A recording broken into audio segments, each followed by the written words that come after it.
When you think of beaches, the first scary thing that pops into your head is probably sharks, right? Those poor guys have a bad rap as the big bullies of the ocean, but honestly, they have way fewer fatal run-ins than jellyfish, algae, and even sand.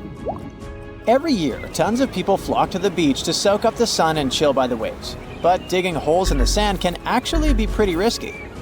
In February 2024, a tragic incident occurred when a 7-year-old girl got trapped after a roughly 5-foot deep hole she dug with her brother caved in on her.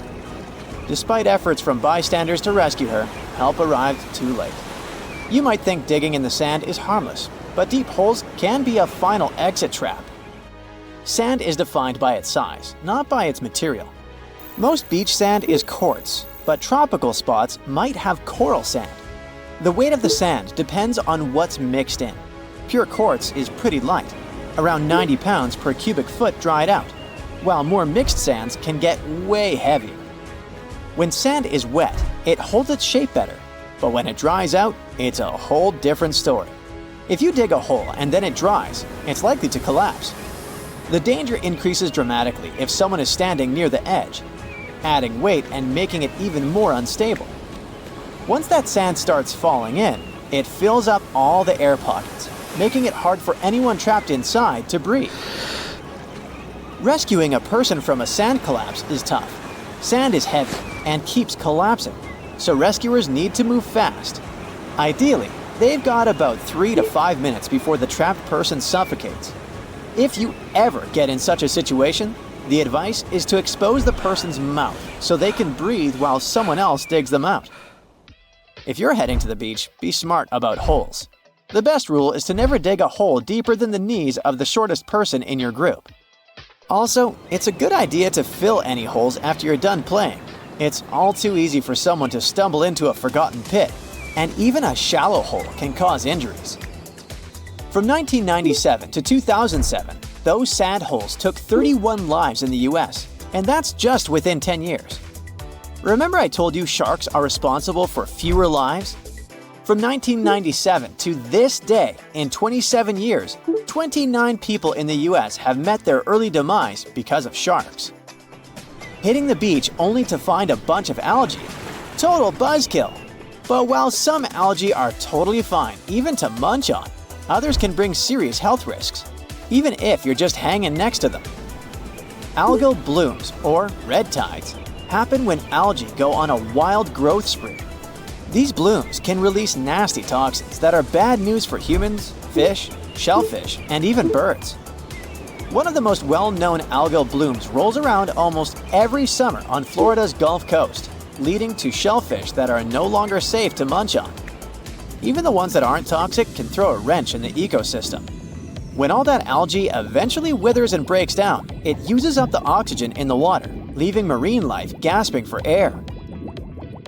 Folks definitely need to steer clear of eating shellfish from areas hit by these toxic algal blooms. Back in 1990, 6 fishermen almost met a tragic end after scarfing down some steamed mussels they'd gathered near Cape Cod, Massachusetts. Swimming in those waters doesn't always pose a serious health risk, but it's still not recommended. Some people might experience skin irritation or itchy eyes. Also, make sure to steer clear of swimming near dead fish, since that's where harmful bacteria can hang out. If you start to feel weird after getting in the water, it's best to get out and rinse off with fresh water right away. You know, it's not always some specific thing that makes certain beaches risky. Sometimes, beaches themselves are just full of surprises. Take Eddy Bay or Mission Beach in Australia, for example. The chances are you'll have to share the sand with cassowaries, some of the most intimidating birds on the planet. Picture getting all set to relax and sunbathe, only to find these giant flightless birds hanging out nearby. They're like emus, but scarier. They can weigh over 160 pounds and might be a bit aggressive, so watch out. If those birds don't freak you out, then the black sand beaches of Kilauea might just do the trick. They sure look inviting, but these beaches are right next to one of the most active volcanoes in the world, Mount Kilauea, which has been erupting since 1983, pouring hot lava into the ocean. These hot waters are not a big deal compared to some Hawaiian beaches. If you ever want to take a dip at Hanakapiai Beach on Kauai's coast, reconsider that plan. The beach is infamous for its strong rip currents that can pull you out to sea in an instant. If you find yourself caught in one, the nearest safe shore is a daunting 6 miles away. Official records show at least 30 fatalities here, but a nearby sign reportedly tallies up to over 80. Rips are those strong currents that pull water out to the ocean, and they can quickly drag people and stuff away from the shallow water near the beach. Typically, they move at about 1 to 2 miles per hour, but they can speed up to 4 or 5 miles per hour, which is faster than the speed of some professional swimmers. These currents are especially fierce when the surf is big, but you should never underestimate any body of water. You can also find rips around river mouths, estuaries, and even near structures like piers and groins. They can be tricky to spot, but you might notice a patch of churning, choppy water on the ocean's surface that signals a rip current. Riptides aren't exclusive to some specific location. They can be found across the world. Playa Zipolite in Mexico, Australia's Fraser Island, and many more. Another water danger is shorebreak waves. Those are fierce waves that crash straight onto the beach, often right on the sand. Imagine the force of a car slamming down on your body. That's kind of what getting caught in a shorebreak feels like. Such waves can cause some gnarly injuries, particularly to your neck and spine, even if they don't look super huge. Hawaii is notorious for its intense shorebreaks, especially spots like Keiki Beach, where surfers throw caution to the wind for a thrill. So, if you're hitting a Hawaiian beach, keep an eye on those insider waves and always look out for lifeguards. Getting stung by jellyfish is something that happens a lot to folks who are swimming, wading, or diving in the ocean. Those long tentacles can deliver venom through thousands of tiny, sharp stingers. However, to us humans, this venom doesn't do much. Yeah, it's very unpleasant. It gives us burning sensations and probably some skin redness, but that's mostly it.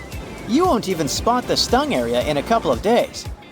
Most jellyfish stings will heal up on their own in a few days or weeks with some at-home care, even though sometimes they can lead to something more dangerous with way more severe symptoms.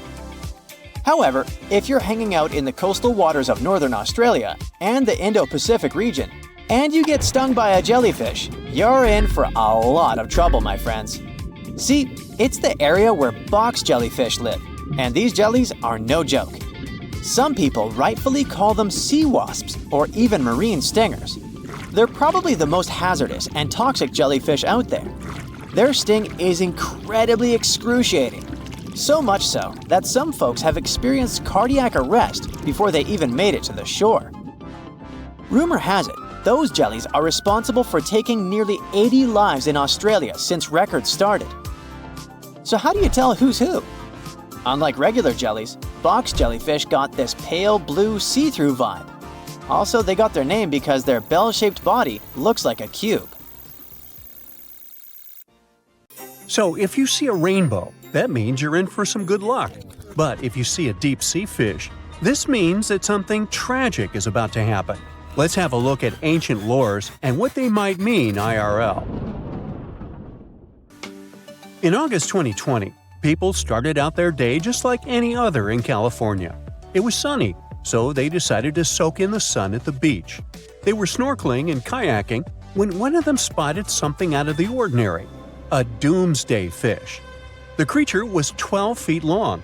It's known as an oarfish, and only about 20 of them have washed up in California since 1901. Oarfishes live in obscure parts of the ocean, but why are they linked to doomsday? Japanese folklore says they are harbingers of disaster. These creatures were once thought to be sea serpents, and they are known as the messenger of the beautiful palace at the bottom of the ocean. The thing is, they only left the beautiful palace to warn humans about a disaster. That's why they're mainly known as bad omens. And when you see one, you can expect to see a tsunami or an earthquake right after. Even oceanographers confirm that this is a famous association. Now here's where it gets weird. The oarfish washed up near San Diego shores on the 10th of August. And then, on the 12th of August, a magnitude 4.4 earthquake hit Los Angeles. That's not the first time it happened. In 2011, in Japan, about 20 oarfishes were found stranded on the beaches and coastlines of Tehuco. Right after that, a magnitude 9 earthquake and tsunami hit the city. Something similar happened in the Philippines. On February 8, 2017, an oarfish was seen. 2 days later, a magnitude 6.7 earthquake struck the city and its nearby provinces. Sure, there is no way to prove both events are connected. The Seismological Society of America is adamant in saying that this is pure superstition. A recent study analyzed the coincidences and concluded that this association is statistically untrue. Can we say this happened literally out of the blue? Humans have historically noticed animals acting strange right before natural disasters. Earthquakes, floods, even tsunamis. It's like animals can sense something we can't. In fact, there's a lot of science to back it up. Studies show that animals can detect subtle environmental changes, like shifts in the Earth's electromagnetic field or infrasonic sounds, things humans wouldn't notice. This happens because most animals have a wider hearing range than humans and have extra sensitive senses that help them detect gases emitted from the Earth. This theory got famous after the tragic tsunami that destroyed several cities and villages in Indonesia back in 2004. Most man-made warning systems shut down and didn't serve their role of warning humans about the disaster. Sensors were out of action due to maintenance, while other coastal areas simply didn't have any tsunami warning systems. Terrible timing, I know. Still, minutes and hours before the 30-foot wave hit the city, some animals sensed the danger and fled. Eyewitnesses say that elephants ran for higher ground, while flamingos abandoned their low nesting areas and dogs refused to go outdoors. A local reported that he saw a herd of buffalo turning their ears toward the sea and then stampeded to the top of a hill. A lot of the people that survived the tsunami used animals as their warning systems. Now, this is not the first time humans have relied on animals to save their lives. The first official account of when it happened dates back to 373 BCE. I wasn't around then, but the Greek historian Euclides reports how the local population saw rats, weasels, and snakes running from the town before a massive earthquake hit. So, what exactly is it that animals can sense that humans can't? To find that out, scientists put biologging tags on cows, sheep, and dogs living in Italy. For about half a year, they tracked the animals. During this time, official statistics recorded over 18,000 quakes in the region. The most shocking information was that animals began to change their behaviors up to 20 hours before an earthquake. Before an earthquake, something called positive holes happen. It's an electric charge that flows from the crust up to the surface of the Earth. They can change the air molecules above where they appear, and animals can pick up on them. There's also evidence that animals might sense changes in groundwater. Before earthquakes, the stress in fault lines can release radon gas, which could alter the chemistry of groundwater. Animals that rely on it might detect these changes and react. Birds are also super sensitive to shifts in the Earth's magnetic field, which can change just before a quake. Another research happened near Mount Etna. Located in Sicily, Italy, it's one of the most active volcanoes on the planet. In 2002, a massive eruption wiped out a ski lift, 2 hotels, and a series of shops located near Etna. So, over the past years, a group of researchers decided to track goats living next to Etna. Their big aha moment came in 2012, when the goats started to act erratically 6 hours before Etna started to spew lava. These researchers were able to retrospectively predict around 7 disasters over the course of 2 years, all thanks to these goats. Back in 2014, a group of scientists studying golden-winged warblers in Tennessee noticed something odd. The birds had taken a detour from their customary breeding grounds. These little birds flew 435 miles from the Cumberland Mountains, where they had just arrived after flying over 3,000 miles from South America. Right after the birds left, a series of more than 80 tornadoes struck the area, causing over $1 billion in damage. What these birds did is something scientists call an evacuation migration. They sensed the tornadoes coming from over 250 miles away. Infrasound is a big disaster giveaway. Storms and tornadoes make very strong infrasounds that can travel thousands of miles from the storm. Now, infrasounds are low-range frequencies, anything ranging below 20 Hz. With our normal set of human ears, we would never hear this. We have an average hearing that ranges from 20 Hz to 20,000 Hz. That means you can hear something like a very, very low bass note or as loud as the buzzing of a mosquito right next to your ear. An elephant's hearing range can reach below 20 Hz. This would make elephants expert at detecting disasters. Scientists also think that detecting infrasound is what helps birds dodge storms when they must cross the ocean. You see, the Pacific Ocean is known to not be at all passive. Although courageous humans venture to cross it, they're usually met with severe storms and conditions that their satellite instruments sometimes can't detect. Meanwhile, there's an ongoing project from France's National Museum of Natural History that is tracking more than 100 birds on their annual crossing over the Pacific. With the help of the International Space Station, they're trying to understand how these little creatures respond to natural hazards en route. But not everyone's convinced. Some scientists argue that while animals might be sensitive to environmental shifts, predicting disasters based on their behavior is too risky. The U.S. Geological Survey has pointed out that many reported cases of unusual animal behavior before disasters are anecdotal, meaning stories and reports, and large-scale studies have yet to prove a direct link. Although humans don't have these super capabilities of predicting disasters, we have some things that might help us. Notice this. The next time you're in a place where lightning is going to hit, your hair will give a sign. If it stands on end, this means that lightning is aimed toward your beautiful person and is about to hit you. So run, find shelter, get inside a house. That's the best you can do in a situation like this.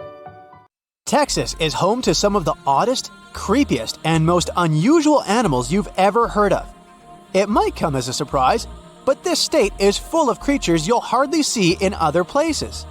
So, let's have a look at the most amazing ones. This truly beautiful bright blue creature is called the blue sea dragon. Despite such an imposing name, the critter is actually tiny. Usually no bigger than a grape. You may find it on the beach or floating beside you in the water. Now, you need to remember one thing. However pretty this little slug may look, never ever touch it. One tourist spotted a few of these pretty dragons on the shore of Mustang Island. He scooped one of the creatures up. He wanted to film it. Luckily, he put it back into the water before it could sting him. Otherwise, it would have ended badly since the blue sea dragon is venomous. Despite their tiny size, their sting can pack a punch. All because of their diet. Their favorite dish is the Portuguese man-o-war, a jellyfish that has enough venom to paralyze small fish and crustaceans. The blue dragons first use mucus to neutralize the jellyfish's infamous stinging cells. And then they steal these cells from the man-o-war's tentacles and store and concentrate them within their own tissues. Then they release these stinging cells on contact, which makes their own sting more powerful, even worse than that of the man-o-war itself. These awesome creatures are also extremely sneaky. Even though their appearance is bright, to say the least, they're well-known masters of disguise. You see that vibrant blue coloring is actually on their bellies, and when they float on their backs, they simply blend with the water.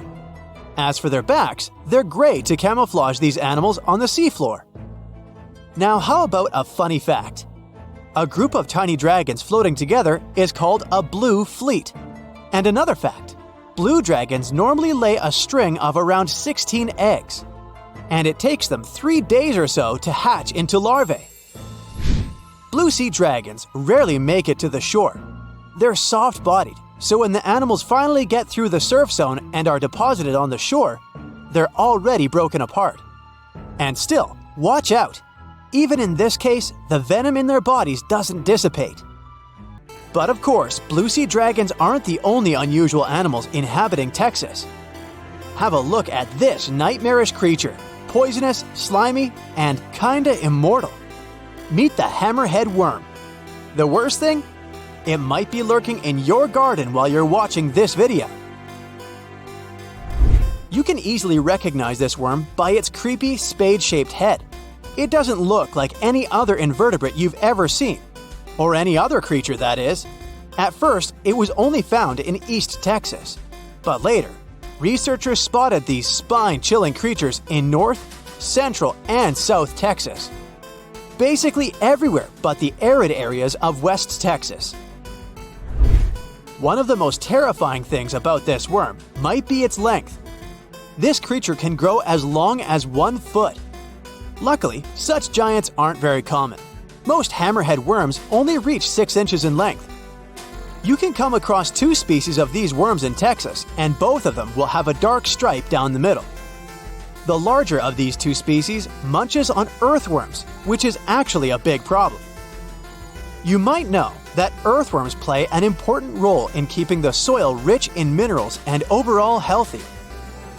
If earthworms disappear, plants in such areas won't be getting the nutrients they need. Even for humans and pets, meeting a hammerhead worm isn't the most pleasant experience either. Hammerheads are the only terrestrial invertebrates that secrete a very dangerous neurotoxin, the same as pufferfish produce. Thanks to the sheer size of the human body, touching a hammerhead worm won't hurt you too much, but it may still cause your hand to start tingling or even go numb. It's much more dangerous for pets. There have been cases when dogs ate hammerheads, which left them feeling sick for the whole day. Interestingly, these worms are native to Southeast Asia. But they must have mastered the art of hitchhiking, since in the early 1900s they were already found in the US. Keep in mind that if you want to get rid of a hammerhead worm, which is the best course of action, the worst thing you can do is chop it with a shovel. The thing is, flatworms reproduce by ripping themselves in half, so by cutting it, you actually help the populations of the worms, turning 1 into 2. That's the reason why hammerheads are sometimes described as immortal, which is a bit of a stretch since these creatures can't survive in vinegar or salt. Now, even though you're safe from the hammerhead worm in West Texas, it doesn't mean you can't come across another dangerous animal, such as the land lobster from hell. These creatures are also known as vinegaroons, and they're not real crustaceans, they're arachnids. Huh? Who would have guessed? Anyway, these 8-legged critters have a really nasty bite, but it's not the worst thing about them. Land lobsters, brace yourself, spray vinegar-like 85% acid from their tails. Mostly they do it to protect themselves, but it still sounds like an unfriendly thing to do, right? A land lobster can also pinch a finger that's gotten too close with its heavy mouth parts. At the base of their abdomens, vinegaroons have long whip-like tails. That's why these arachnids are often called whip scorpions, even though they're neither related to scorpions nor have stingers. Summer rains lure these arachnids out of their burrows in search of food and love. Luckily, experts claim that land lobsters aren't poisonous to humans, but they're very likely to leave a mark with their large pinchers, which they use to capture insects. Vinegaroons can be considered useful since they eat millipedes, crickets, scorpions, and cockroaches. They hunt by sensing the vibrations of their prey with those long front legs of theirs. Since land lobsters prefer to come out after dark, you aren't likely to see one in the daylight. But if you stumble upon one, check it out. If it's a female, it may be carrying her hatchlings on her back. Now, imagine it's the middle of spring and you're walking among blooming flowers and greenery. Suddenly, you spot something extremely bizarre on the ground. The animal looks cute, fluffy, and soft-looking. The desire to touch it is irresistible. Watch out! The sting of the hairy caterpillar can pack a serious punch. This one is called the puss moth caterpillar, or asp.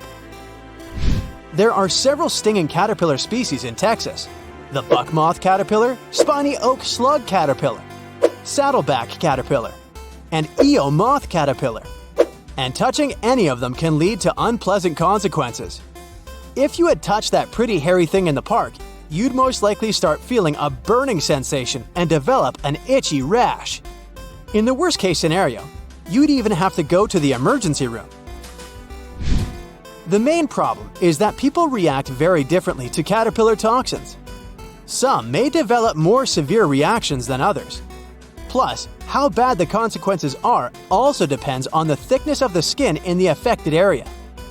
In most cases, the unpleasant sensation and rash go away in a few hours or sometimes days. On the bright side, such caterpillars later turn into moths and butterflies that help pollinate flowers and trees. Getting rid of these critters means doing a massive disservice to the area where you live. Specialists are sure that coming across a stinging caterpillar won't lead to anything bad if you keep in mind the rule of thumb. If a caterpillar looks fuzzy, don't touch it. And the best solution to dealing with such creatures is educating people on what such caterpillars are, what they look like, and why it's dangerous to touch them with unprotected hands. If you ever get one-on-one with an alligator, you can save yourself using just one simple trick. At least that worked for a young visitor of Moss Park in Florida who escaped a gator's grasp. Juliana was swimming in shallow water when an alligator bit her leg and refused to let go of it. Luckily for her, the girl knew exactly what to do because she was paying attention during her visit to a theme park with gators. First, she tried hitting the animal on the forehead, but it didn't work. Then, she decided to use her knowledge and stuck 2 fingers up the gator's nose. The animal opened his mouth to take in some air, and the leg was free. I don't want to scare you or anything, but there are around 5 million wild American alligators roaming across 10 states. Some of them live in places you go to rest, like golf courses, swamps, lakes, rivers, hiking and bike trails, and fishing spots. Gators rarely go after people because we're not their prey. Dogs and horses do it way more often, but they have a reputation as ambush predators, and every attack goes viral. The best you can do to survive a rare gator attack is to avoid it. Keep an eye out for a few signs that gators might be somewhere nearby. They love catching some rays, so if you spot some logs or banks where the sun's hitting just right, there might be a gator chilling there.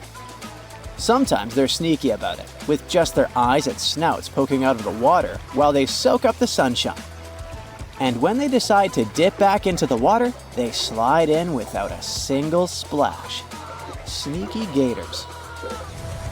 During mating season, which starts around April and goes through June, they get pretty vocal. So if you hear some loud bellows echoing through the swamp, chances are it's a flirting gator. If you stumble upon what looks like a pile of vegetation on dry land near water, keep your distance. That's likely a gator nest. And trust me, you don't want to mess with Mama Gator when she's protecting her little ones. Their tracks resemble those of lizards or dinosaurs. So if you see something like that, it's probably time to escape to safety. People are usually the ones who provoke these toothy reptiles, not the other way around. You can do it if you get too close to snap the best photo or decide to touch its tail out of curiosity. Feeding them is also a bad idea, because they quickly learn that humans mean free snacks. If you come face to face with a gator, try to stay cool and respect their turf. If you're kayaking and spot a gator chilling in the water, just give it some space and paddle on by. And whatever you do, don't go slapping the water with your paddles so as not to scare and provoke them. If they still start swimming towards you, don't panic. Just calmly paddle away or show them you're not interested. If nothing works and the gator's trying to drag you under, aim for the sensitive spots. Crocs and gators are famous for their tough hides and armored bodies, but it turns out they have little pigmented spots scattered all over their skin. They're packed with touch sensors, making them super sensitive to pressure and vibrations. Even more sensitive than our fingertips, believe it or not. Scientists have several ideas about what these spots are for. Some think they might be little cleaning stations, secreting oils to keep the critters fresh. Others suggested they could detect electric or magnetic fields, or even sense changes in water salinity. But the latest study suggests they're mainly honed in on feeling pressure and vibes. They respond to everything from gentle ripples in the water to barely there pressures. Try poking them in the eye, hitting them in the top part of the skull or the side of the jaw. Or maybe just give them a good 1-2. If you're in the water, the main danger is drowning, not the bite. Get to land as soon as possible. Humans are way better on solid ground than gators are. But don't let your guard down once you're out of the water. A gator can punch you with its tail or the skull. But the good news is that alligators aren't known for their marathon running skills. It's pretty rare for them to chase humans on dry land, and even if they do, they're not winning any races. They top out at around 9.5 miles per hour, and they can't keep up that pace for long. So you have a good chance to run away, and you shouldn't do it in zigzags like the popular myth says. It'll just slow you down. They are way more efficient in the water, swimming at a speed of up to 20 miles per hour. Plus, gators can hold their breath underwater for up to half an hour, and some have beaten that record with an impressive 24 hours. They have adapted to slow their heart rates to 2 to 3 beats per minute. This way, they consume the oxygen in their lungs super slowly. They have their eyes smartly placed on the tops of their heads so they can see what's up above the water while hiding in it, kinda like a periscope. But not all is lost for you. If you can sneak up behind the gator without setting off its attack mode, you can clamp its jaws shut with some pressure. Even though their bite is no joke, they struggle to open their mouths when you're holding them tight. You can even flip that bad boy onto its back and send it into a chill mode. Try jamming something into the back of a gator's mouth. It should cause a gag reflex. If you can't pull any of these tricks, try making as much noise as you can. You might scare away the gator, and you'll let other people nearby know you are in trouble, so they can call 911 for help. If someone wants to save you, they have more chances of doing it on the ground, so they should never jump in the water to rescue you. All this works for alligators, but might not work for crocodiles. The first way to tell the difference between them is to check out their snouts. Gators have short, stubby ones with rounded ends, like a wide U shape. Crocs sport longer, skinnier snouts that taper into a point, more like a sharp V shape. Take a peek at their teeth. When gators close their mouth, you'll see their top teeth sticking out, mostly downward. Crocodile teeth are more evenly matched, with some pointing up and some down. Gators are freshwater fans, so they live in ponds, swamps, and lakes. Crocs live in freshwater, brackish water, and even salty coastal areas. Gators are usually more relaxed than crocs, but both can get wild, especially if they're feeling peckish. So if you spot either one in the wild, give them plenty of space and maybe a friendly wave from afar. Despite all the obvious risks, some people still think it's cool to have an alligator as a pet, although it's mostly illegal. The first problem is that you need a lot of space, because that tiny 7-inch gator you think is cute is gonna turn into a massive beast, especially if it's male. A gator has 80 teeth in its mouth and muscles that can crush bones with over 3,000 pounds of force. These guys are also really smart and can figure out how to escape their enclosure, anticipate your moves, and even use tools to get what they want. You might think you can train one, but it's not like teaching your pup to sit and roll over. It takes years of experience and a whole team behind you to change their wild instincts. Plus, they're bottomless pits when it comes to food. Finally, these guys stick around for a long, long time, over 50 years. So when you realize you can't handle it anymore or just don't want it, good luck finding someone to take it off your hands. Your heart is racing. You're running for your life from one of the biggest creatures you've ever seen. A giant reptile on 2 legs, sprinting right behind you. You hear the sound of a raging river next to you, but decide not to jump in. Thick leaves and bushes keep blocking your path, and you keep getting stuck in the mud. Everything around you is out to get you, and there's nowhere to hide. You spot a hollowed-out tree trunk and crawl inside. Whatever's out there is getting closer and closer. You hear deep guttural breathing and huge stomping. It's getting closer. You see a large tail from a crack in the tree trunk, swinging and knocking down bushes and small trees. Whatever it is, it's sniffing you out like those dogs at the airport. And right next to your face are giant bugs the size of a house cat. Perfect.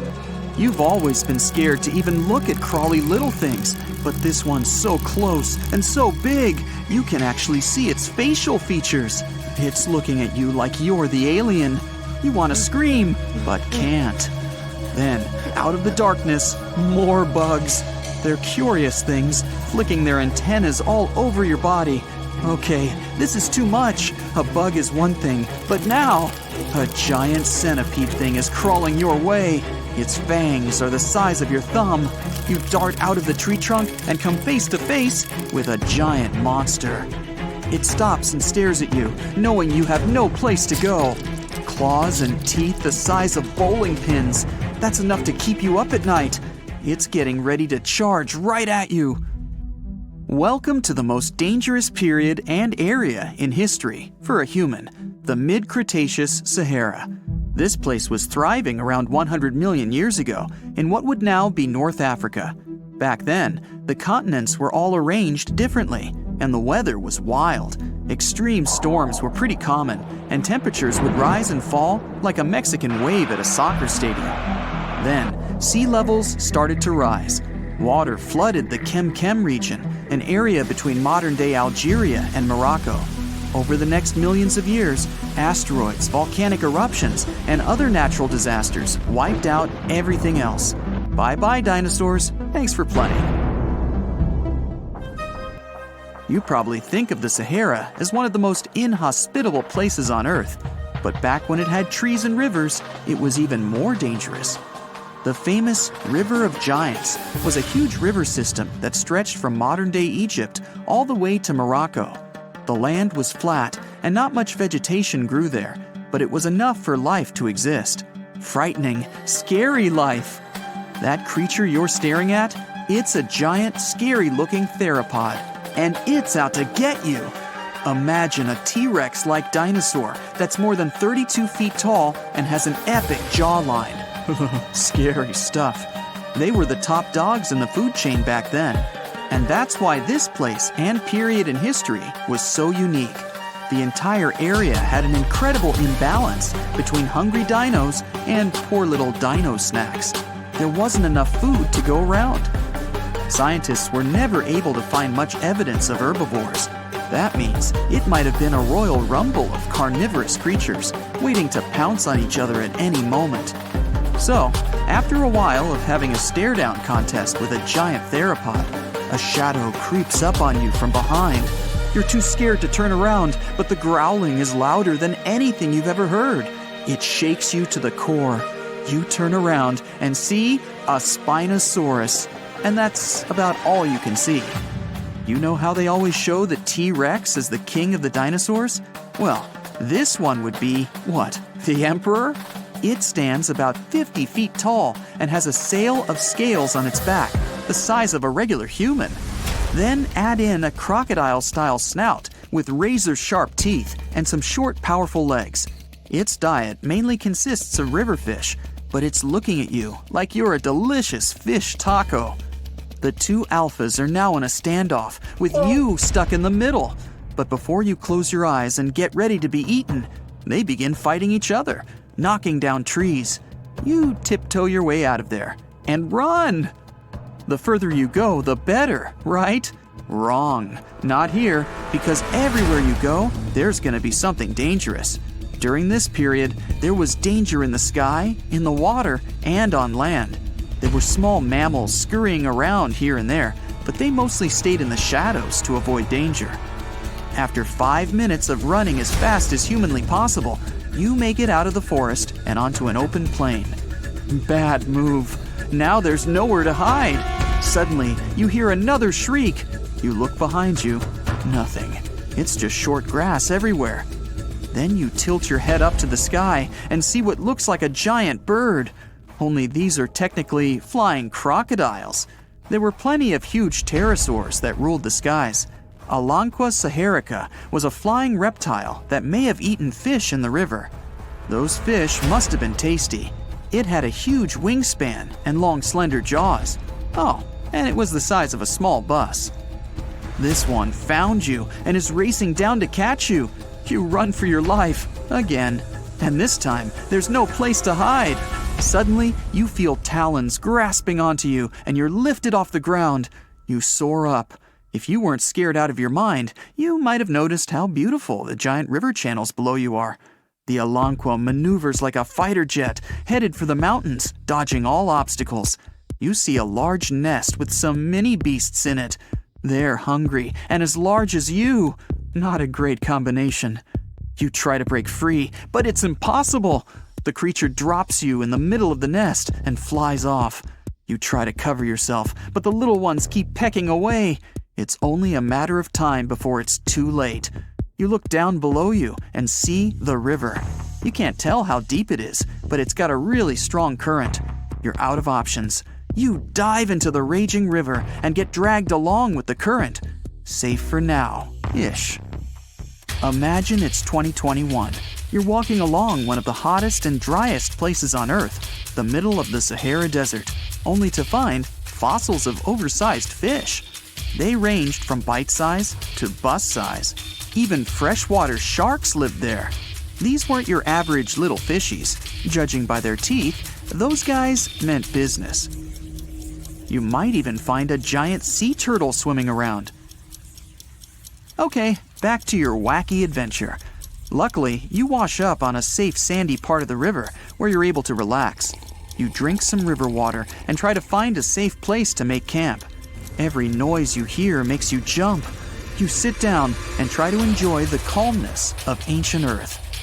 Just when you feel you can finally catch your breath, you see a Spinosaurus walking along the river on the prowl. You run off and hide under a bush. It passes you by. You're safe. Or not. It turns, shakes the bushes, and sees you. Just then, a large boom scares it away. It's the sound of you jolting awake. You turn on the light and see your cat staring at you. Those dinosaurs seem so real, probably because of that documentary you were watching right before bed. The entire mid-Cretaceous ecosystem depended on rivers for daily life. Just like all ancient civilizations, rivers were essential for the creatures of the time. And very recently, scientists discovered a new species of snakes that went extinct back then, with no known descendants. To understand these ancient ecosystems, it's important to know a lot about fossils. You might find two different fossils side by side, but those animals might have lived millions of years apart. In 2016, two researchers were trekking through the forests of Arunachal Pradesh, India, when they literally stumbled upon this camouflaged beauty hidden in the leaves. A local man pointed out the snake, and they quickly realized it wasn't just any average viper. With its unusual pointed snout, similar to a hump-nosed viper, and a stunning orange belly, this snake had them scratching their heads. Back at camp, they took a closer look and knew they'd found something special. DNA tests at the Indian Institute of Science confirmed it. They found a brand new species, now known scientifically as Trimeresurus arunachalensis. But the snake's unique features didn't stop there. The snake's paired reproductive organ was unlike any other viper, and its scale pattern was completely unique. While its closest relative has around 20 rows of scales around the middle of its body, this mysterious snake had only 17. The next species is a record breaker, and it's known as the largest gecko ever discovered, measuring around 2 feet long and being as thick as a man's wrist. The only known specimen of Delcourt's giant gecko is currently in France, but its exact origins are still a little bit of a puzzle. At first, people thought it might be from New Zealand because some local legends spoke of a giant, mysterious lizard that lived in forests. Even though it was a pretty fascinating theory, some recent DNA studies suggest that this nocturnal species is probably from New Caledonia. But as of now, no one can confirm it 100%. In general, sleeper sharks are big, slow-moving creatures that mostly hang out in deep, cold ocean waters. They usually have bulky bodies and a broad, flat head, which helps them blend into the dark sea. But in 2017, was caught at a fishing harbor and collected from a fish market located in Taiwan, and it didn't look like any of its relatives. First off, this 4.4-foot shark had smaller eyes and a tiny second dorsal fin compared to its cousins. It also had more rows of teeth in its upper jaw and fewer in the lower jaw, but the biggest surprise was that it was a pregnant female carrying 33 embryos. This means there are probably more of these sharks hiding out there in the deep ocean. We just haven't found them yet. Meet the pocket shark. It is tiny, just about 5.5 inches long, while most deepwater sharks are around 6.5 feet. But don't let its small size make you underestimate it, because this creature is definitely one of the ocean's coolest secrets. Discovered in 1979 in the deep waters of Chile, this tiny shark is like a real-life spy gadget with its mysterious pockets near its front fins. These pockets are large, measuring about 4% of its body length, and are believed to either glow or secrete pheromones. So this shark might actually light up to either confuse predators or attract prey in the dark depths. And when I say deep, I mean really deep. It is believed that this creature hangs out over 9,000 feet down, which is roughly the height of 7 Empire State Buildings stacked on top of each other, but inside the ocean. Besides its initial discovery in Chile, it was spotted again in 2010 in the Gulf of Mexico, but it hasn't shown up since. The pocket shark is not the only glowing animal we're talking about today. This inch-long cockroach, scientifically known as Luchihormetica lucae, was actually first collected back in 1939, but only got its moment in the spotlight decades later in 2012. What makes this little buddy so interesting is that it uses bioluminescence, meaning it has spots that light up in the dark. Unlike fireflies that mostly use their glow to find a mate, this cockroach uses its light to mimic a toxic click beetle and scare off predators. Unfortunately, the region in Ecuador where it was found was hit hard by a volcanic eruption, raising fears that this glowing marvel might be a one-of-a-kind discovery. Continuing with tiny creatures, meet Hippocampus minotaur, also known as the bull-neck seahorse. This little seahorse stands out with its wide neck, large head, and small body, which is why it's got the Minotaur nickname. The only known specimens were collected off the coast of Eden, Australia, and no one has ever seen it alive in its natural habitat. So that's why we don't know much about its day-to-day life. Some studies suggest it lives deep underwater, around 325 feet down, which is roughly the equivalent to the height of a 30-story building. It's believed this mysterious seahorse likes to wrap its prehensile tail around corals and might even hide in sand beds. Its yellow-orange color likely helps it blend into coral reefs. So spotting this intriguing creature in the ocean is pretty much like trying to find a needle in a haystack. Next on our list is the Nariño cat. In 1989, a single specimen of this mysterious spotted feline was discovered in Galeras volcano in southern Colombia. This little guy had a short tail with 7 black rings and a black tip, and its fur was absolutely unique, being more reddish than that of its relatives. Understanding that it wasn't an ordinary animal, researchers decided to visit a bunch of museums all over Latin America to find similar felines, but they came up pretty empty-handed. Then, DNA analysis confirmed that it was unlike any other known cat, having split from its closest relatives around 1.9 million years ago. The Bogota sun angel is a hummingbird with a stunning purple color and black flight feathers, plus a bright green chin and crown. For years, we only knew of one specimen that was bought in Bogota, Colombia back in 1909, and that was pretty much it. Nobody knew much more about this beautiful and mysterious bird.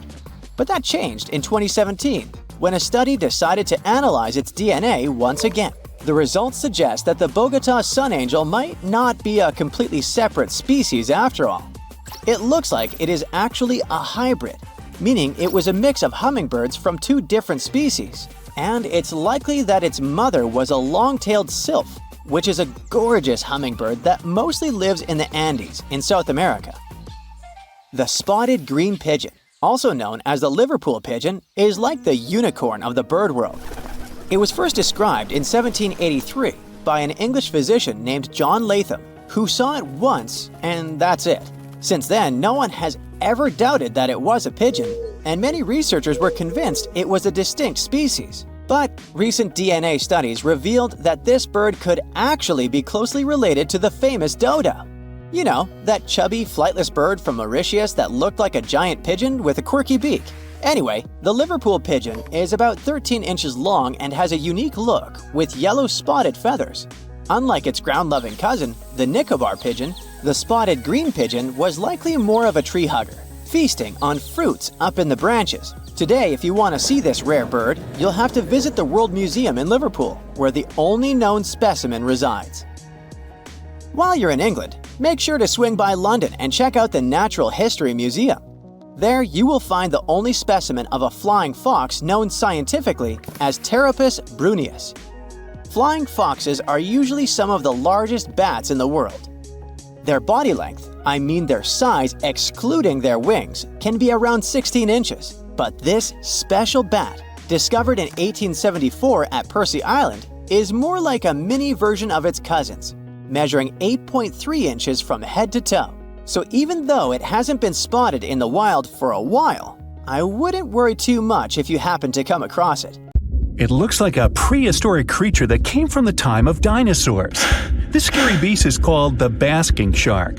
It can grow up to 39 feet. People have only reported 3 of them in the past 160 years. The last sighting was in 2015, and before that, about 80 years ago. These sharks sometimes rise to the surface to filter out small animals, such as shrimps and other small crustaceans, when they want to have a nice, tasty seafood dinner. But when there isn't enough grub at the surface, they go down to the depths of almost 3,300 feet, where they tend to stay for months, which is something researchers discovered using satellite tags. Tag, you're it! Now, basking sharks like to spend their time in more temperate waters, but they can migrate long distances. They live across the globe, but in warm tropical or subtropical areas, they won't go near the surface because they're not fans of high temperatures. The lion's mane jellyfish is not that rare, but it's fascinating how large it is. It's the biggest among jellyfish species and the longest animal. Its total length can reach 120 feet.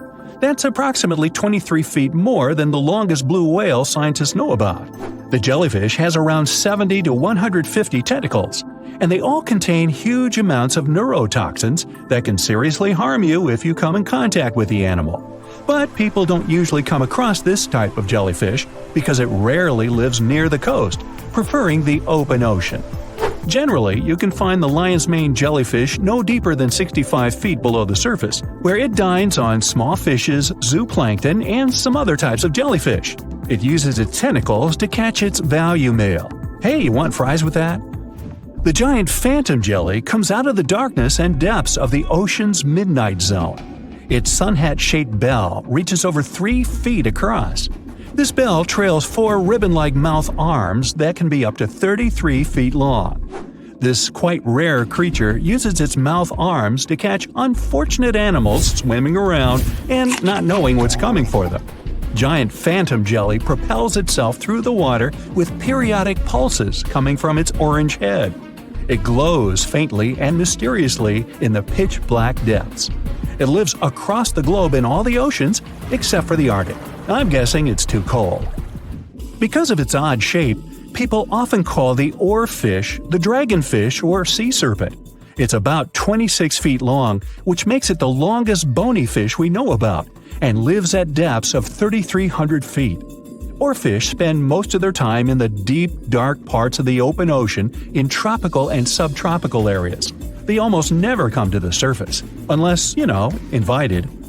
It's a ribbon-shaped and shiny silver creature with a long red dorsal fin and red oar-like pelvic fins.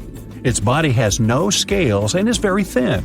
The fish can grow to a length of about 30 feet and weigh 660 pounds. Oarfish have really big eyes that help them see better in their dark, scary surroundings. The frilled shark is definitely one of the gnarliest looking marine animals out there. If you saw it somewhere, you'd probably think you went back to the age of dinosaurs. Yup, the frilled shark is a prehistoric creature because its roots go back 80 million years. This living fossil can grow to be 7 feet long. It got its name from its frilly gills. Even though frilled sharks have the shark part in their name, they swim similar to an eel in a distinctly serpentine way. Its mouth is terrifying.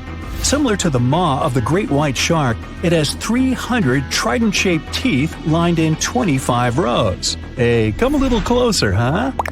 Researchers discovered this creature in the 19th century, but people rarely see it, and no wonder. It usually lives at depths of between 390 and 4,200 feet. Most of the time, the frilled shark feeds on squid, swallowing them whole. Its long jaws allowed the frilled shark to gape extra wide and swallow animals half as long as its entire body. Goblin sharks are very rare. Researchers have spotted fewer than 50 of them in more than 120 years. But maybe that's for the best, since we're talking about a pretty scary fella with a narrow snout and sharp teeth. It's also capable of thrusting its entire jaw outward when it wants to catch something. Sounds familiar.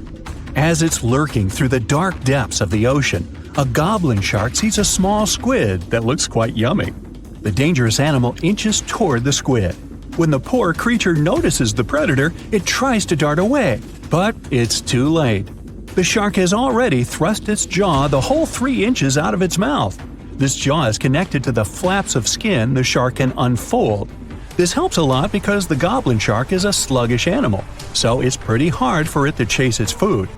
After finishing its lunch, the goblin shark puts its jaw back in its mouth and swims away as if nothing's happened. Goblin sharks mostly live at the bottom of the ocean. Like many other shark species, they prefer swimming alone. Here's a silver-colored creature with very rough skin. That's the ocean sunfish, with a total length of almost 11 feet. Its other name is mola. The ocean sunfish is the heaviest of all bony fish out there. People sometimes call it a swimming head because of its bizarre appearance. These creatures have such a weird shape because they're born with a back fin that never actually grows. It just folds into itself as the animal matures and creates a rounded rudder. The sunfish is a bit clumsy. It moves with the help of its mighty fins that allow the animal to swim on its side. This marine inhabitant is a solitary creature. It mostly feeds on zooplankton and jellyfish. The spotted wobbegong is one of the world's rarest sharks. It grows to be more than 10 feet long. It may not look as terrifying as some of its shark relatives, but it's pretty good at catching unsuspecting animals swimming past, mostly during the night. The animal has a spiracle, which is why it can breathe while staying still at the bottom of the ocean. It's motionless most of the time, which is why you can barely notice it. Its flat body and large pelvic and pectoral fins blend in with the underwater terrain. That's why they're so good at hiding. This ability helps when these sharks want to protect themselves too. Wobbegong means carpet shark. They usually live close to the ocean floor in coral reefs, on sandy bottoms, and under piers. People have even spotted the shark in the water that is barely deep enough to cover its flattened body. Now, blobfish lack teeth and bones, so they can't actively hunt. Since they don't have much muscle mass, they can barely move around. Hey, I had a roommate like that once. They get their energy from animals they scoop up from the seafloor. They also know how to conserve this energy. That's how it usually goes with deep-sea creatures. They don't have as much food as those animals that swim closer to the surface. Instead, they have special body mechanisms that allow them to save energy for the times when they don't have much to eat. Pressure at the depths where the blobfish lives is 120 times as high as that at the surface. That's why the bizarre creature looks like a weird gelatinous mass only when you bring it up to the surface. The pressure here is not strong enough to keep its body together. Hey, breaking up is hard to do. The white margin stargazer could compete with the blobfish for the title of the ugliest animal in the sea, don't you think? Now, this animal has eyes on the top of its head, together with an upward-facing mouth which the creature uses to hide itself in the sand. That's where it spends most of its time, with only its eyes protruding from the sand. It chills this way until some small animal passes by. It can lunge at its target incredibly quickly, literally within milliseconds. This creates a vacuum in the water that pulls in a crab, fish, or some other small, unfortunate animal. Another tactic involves venom. This fish has a venomous spine in its shoulder blade that helps with catching other animals and defending itself against enemies. Even though it's not related to the electric eel, the white margin stargazer can generate an electric shock as powerful as 50 volts. Ow! A mega drought might hit Australia soon, and this isn't just about a couple of dry seasons. We're talking about 20 years of little or no rain. While Australia could be facing the longest and most devastating drought since official records began, the rest of the world might struggle to buy bread, flour, or cereals. Energy prices are likely to spike globally, and neighboring countries like New Zealand, Indonesia, and Malaysia must be prepared to receive Australians directly affected by the lack of water. To truly understand how severe this situation could become, we should first examine past disasters. First off, Australia is no stranger to droughts, and this phenomenon can happen across their entire territory. From 2017 to 2019, the southeast part of the country went through what they called the tinderbox drought. This was a severe bone-dry event where the cooler months saw only about half the usual rainfall. Parts of Australia became so dry that wildfires were a constant threat. Crops failed, and water was scarce. This drought was also thought to have contributed to the Black Summer fire disaster. By the end of 2019, bushfires were raging across the country on a scale never seen before, with people describing them as rivers of lava flowing down from treetops. The losses were staggering. The tourist industry alone took a hit of $2.8 billion, and over 7,000 jobs disappeared as a result of this difficult period. The tinderbox drought was a big reminder of what Australia might face in the future. That's why it's so important to understand what happened in the past to get a full picture of a possible 20-year mega drought. But there is one problem. Even though droughts are relatively common in Australia, the rainfall data available until today isn't enough for researchers to predict the future, and our records only go back to around 1900. So experts decided to study tree rings to uncover missing environmental data. If you look at a tree stump, you'll notice concentric rings on its surface. As trees grow, they form new rings, and the thickness of these rings depends on how much water they get. During a megadrought, the rings appear thinner because the trees don't have much water. Unfortunately, these natural records usually only go back a few hundred years, and it only tells us about specific local conditions, not the situation across all of Australia. So, experts turn to computer models to simulate how Earth's climate changed from the year 850 to 2000. This approach helped them to paint a picture of when megadroughts might have occurred in Australia and how to predict what might happen in the future. But what they were really interested in was whether the human factor might be making this scenario worse over the years and if we are somehow intensifying these dry periods. So, are we to blame for these megadroughts? The short answer is, we're not sure yet. On one hand, dry periods in Australia do seem to last longer than they did before factories and machines became common. On the other hand, they don't seem to be getting more intense or happening more often than before industrial times. This means a drought lasting 20 years might not be directly linked to human activities. Actually, this kind of phenomenon is just a normal part of how rainfall changes in Australia over time. This is backed up by evidence from ice cores, which suggests that a 39-year drought hit eastern Australia around 800 years ago. What makes it all so fascinating is that there isn't just one cause for this phenomenon. I mean, there is no single mechanism that explains all cases of megadroughts. It happens because the right combination of ocean and atmospheric conditions come together, and you end up with a drought. And just by random chance, you might have periods where there are 100-year-long droughts. Despite what many people think, megadroughts are not geographically isolated. They have occurred on every continent except Antarctica over the past 2,000 years. and are often linked to natural events. For instance, megadroughts in North America and Southwest South America were driven by El Niño, where the Pacific Ocean near the equator gets warmer than usual, disturbing normal weather patterns. They are not rare events either. In fact, the U.S. Southwest has been experiencing a megadrought since 2000. It's being considered the driest period in 1,200 years for the region. Major reservoirs like Lake Mead and Lake Powell are at low levels. Heat waves are hitting cities like Phoenix and Las Vegas harder than ever, and wildfires are happening more frequently as the land gets drier. Now, let's think about the future. Even though we have a very recent and concrete example from the U.S., research can't exactly predict how a 20-year megadrought would play out in Australia. Usually, such events show up mainly as reduced rainfall and snowfall. But in most areas, the increase in drought risk will be caused by a warmer, more arid atmosphere. So the ground will probably look parched and cracked, rivers and lakes will likely shrink, and the sky will be relentlessly clear and blue, with barely a cloud in sight. Farmers might struggle to grow crops, making grocery prices rise worldwide. Things like bread, flour, and cereals may become scarcer, as Australia supplies about 13% of global wheat exports. Coal mines might be affected, as they depend on water for extraction, washing, and processing. That might drive up power costs for industries around the world, which could be passed on to consumers, impacting global growth and inflation.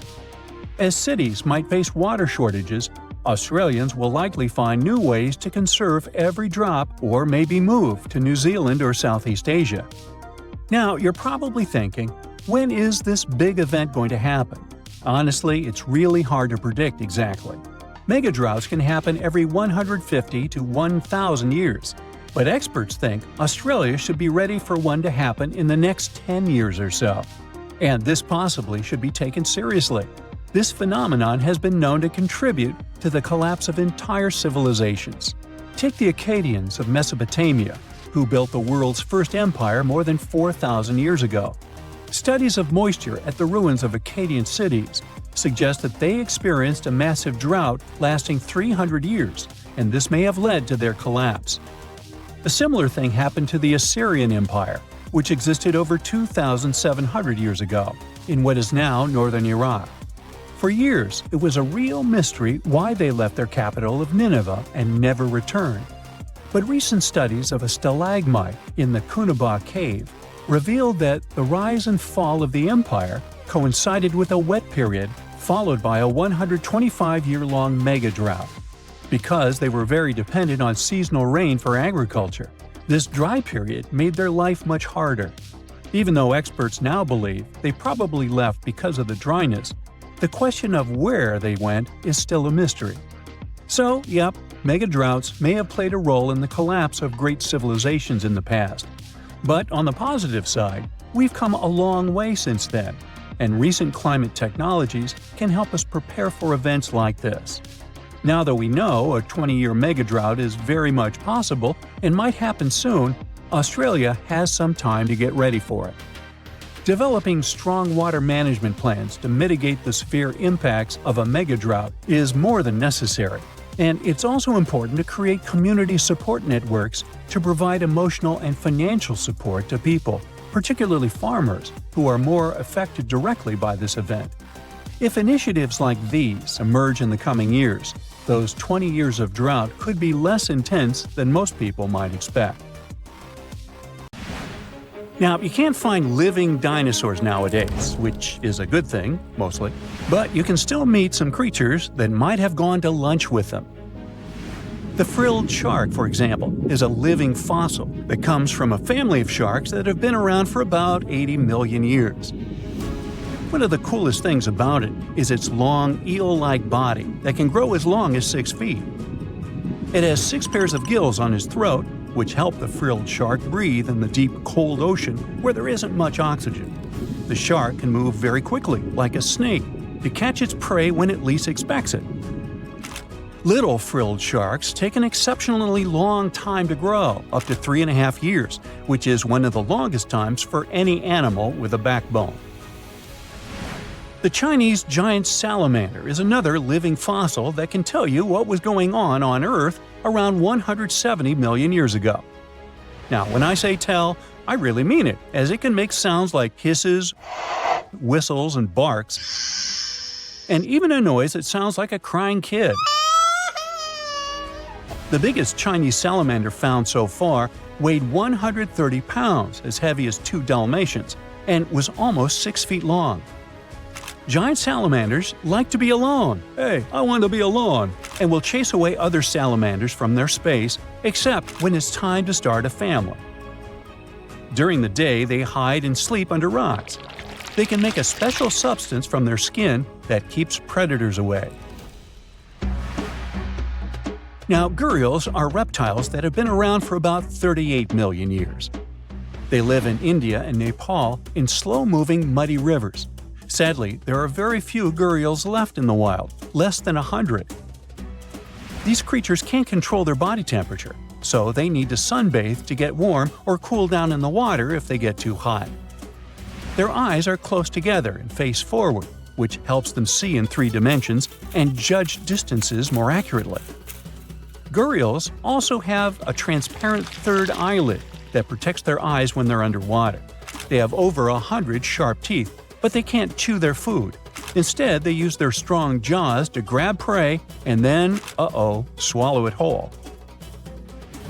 The alligator gar is a fish that has a family history of more than 100 million years.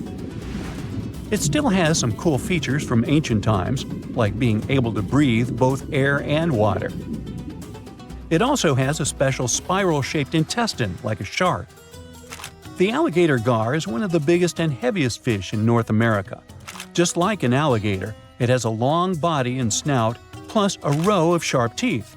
But instead of legs, the gar has fins to help it swim underwater. The tuatara isn't a lizard as you might think, and isn't a dinosaur either. This New Zealand resident is one of the most unique animals in the world. Scientists love studying tuataras because they can help us understand how today's lizards and snakes evolved. One of the coolest things about the tuatara is its third eye, called a parietal eye, on its head. It has its own lens, retina, and a nerve that connects it to the brain. Scientists think it might help the tuatara know when it's light or dark outside and absorb sunlight to make vitamin D or help them keep their body temperature exactly right. Tuataras can live an extraordinarily long time, up to 100 years. Cassowaries are the youngsters on our list, as they've been around for only 60 million years. They have some things in common with dinosaurs, like their 3-toed feet and how they breathe. Cassowaries love to eat fruit, lots and lots of fruit. This love of fruit helps the rainforest, because when cassowaries eat the fruit, their bodies don't harm the seeds inside. As they move around the forest, they spread these seeds, you can guess how, with their own natural fertilizer, helping new plants grow.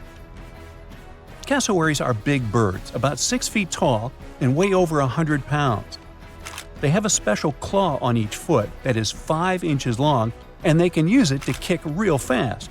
If they feel threatened, they can charge, kick, and even jump on someone. They can also leap up to 5 feet in the air. So, the best thing to do is stay far, far away from where they live. The order Notostraca is a group of crustaceans that you may know as tadpole shrimp or shield shrimps. These animals have been around for about 360 million years. They have a wide, flat shell that covers their head, and they have a pair of eyes on top. These creatures can be found all over the world in different kinds of water, like freshwater, brackish water, and even salty pools. They can also look different depending on where they live. Notostracans aren't picky eaters and can snack on pretty much anything, from plants to small animals and other shrimps. Some of them are considered pests in places like California rice paddies because they stir up the mud, which blocks sunlight from reaching the young rice plants. Sturgeons are some of the largest fish species on the planet.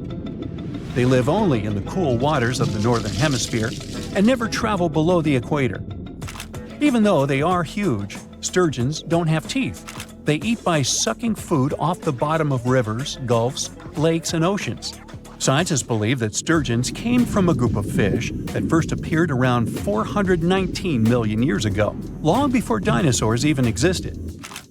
Their ancestors survived a big extinction event that wiped out 90% of all species and went on to become the largest fish in many rivers in North America and Eurasia. Sturgeons can live up to 100 years old or even older. Female sturgeons can lay up to 3 million eggs at a time, but not all of the eggs eventually turn into real fish. Our next hero, the Pacific lamprey, has successfully lived through at least 4 mass extinctions. Its ancient ancestors evolved over 450 million years ago. These creatures have cartilage instead of bones and a third eye, which is a special light-sensing organ on top of their heads. Instead of a regular jaw, they have a mouth surrounded by teeth. They latch onto prey and sup up body fluids like real underwater vampires. And although he wasn't living underwater, the story goes that King Henry I of England might have lost his life because of a lamprey. The English monarch loved this fish so much that he defied doctors' orders to stop eating its flesh. He got sick every time he'd have it, but the lack of bones and the unusual taste made the royal fall in love with it. As a result, he got some scary symptoms from eating lamprey and eventually passed away. Can you say clueless? The elephant fish, also called the Australian ghost shark, has been on Earth for around 400 million years. Even though they're related to sharks, they aren't actually sharks.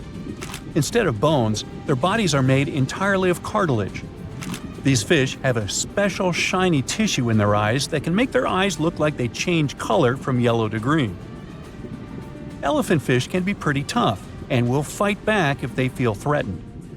They like to be alone and usually don't hang out with other fish. Horseshoe crabs also deserve the title of survival champs, as they've been around even before dinosaurs, since 450 million years ago.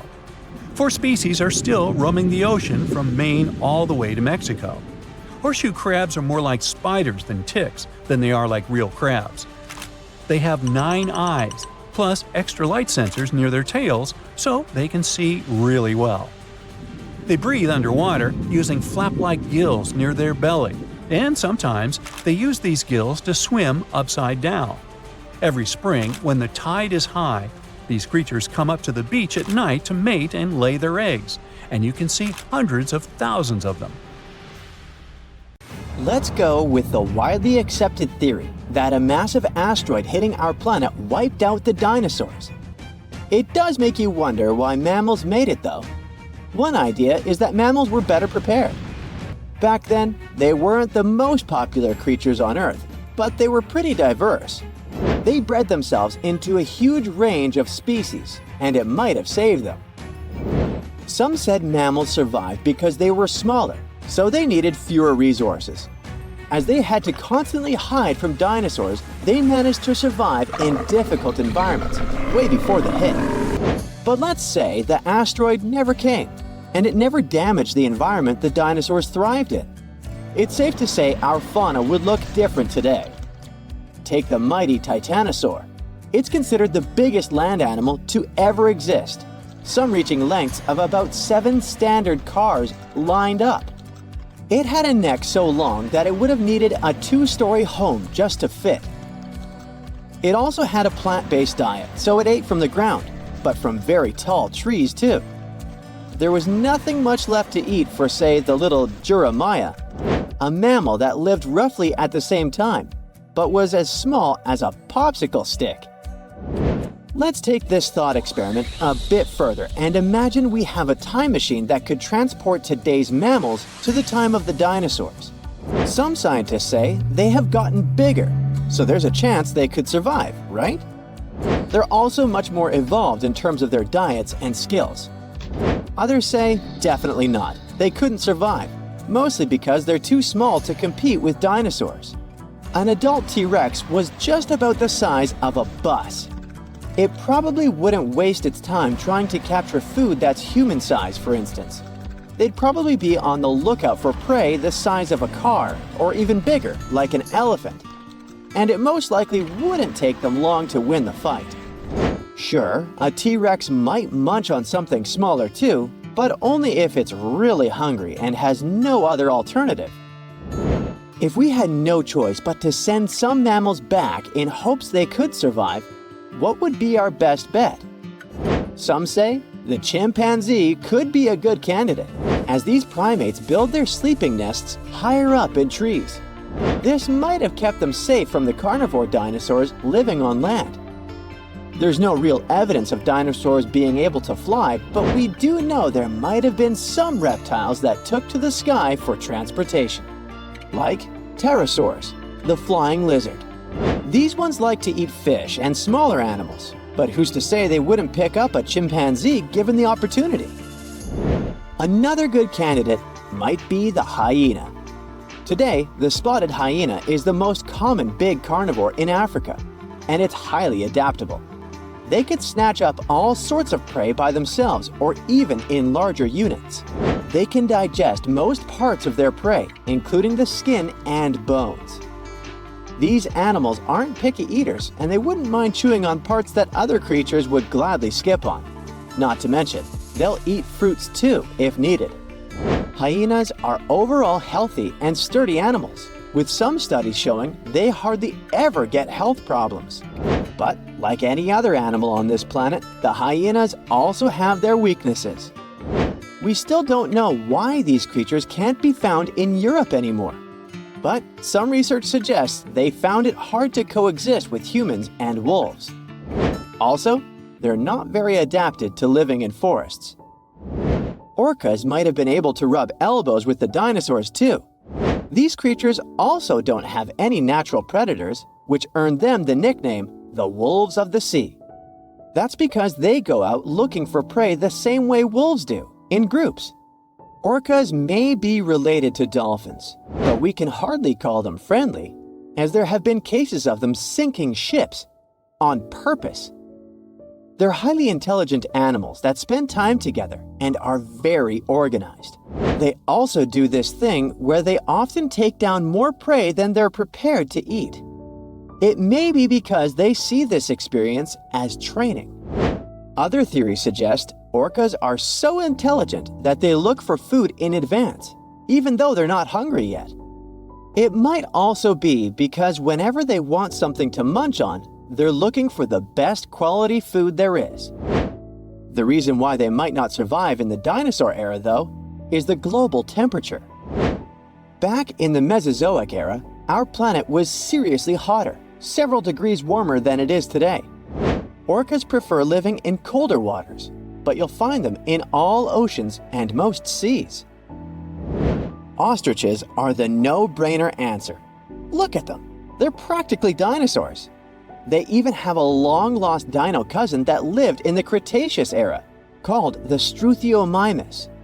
Its name translates to ostrich-like because of its similar powerful and speedy legs, agility, and even feathers. On the downside, they might not be able to take down larger dinosaurs.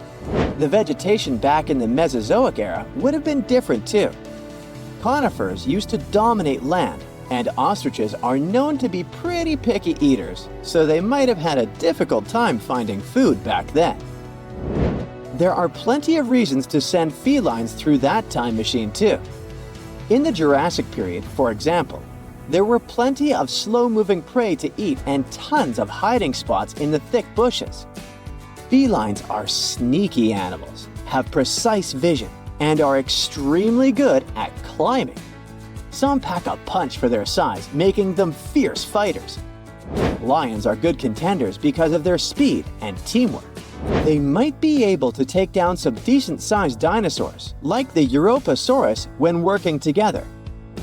Leopards are really good at climbing trees, so they could snatch prey and enjoy it above the ground, where they might be safe from bigger predators. What might be their downfall is, again, the temperature difference. It was considerably hotter back then. Today's large mammals aren't equipped to deal with that extreme heat. Lions might be the kings of the savannah now, but it would be too hot even for them. If they ever want to grab a spiky-tailed herbivore for lunch, like the Tugiangosaurus or Stegosaurus, they might be in for a surprise. One hit from their extremely powerful tail could cause some serious damage. Not to mention run-ins with raptors, like the frightening Saurophaganics. The single most likely animal that might survive being roommates with the dinosaurs is the platypus.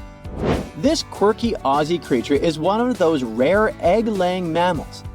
It's a fan of freshwater and as close to a living relic as an animal can be. Scientists were able to trace its origin back as far as 120 million years ago. For food, it wields its sensitive beak to catch shrimp and worms underwater. When it dives, skin flaps cover its eyes and ears, so it becomes blind and deaf.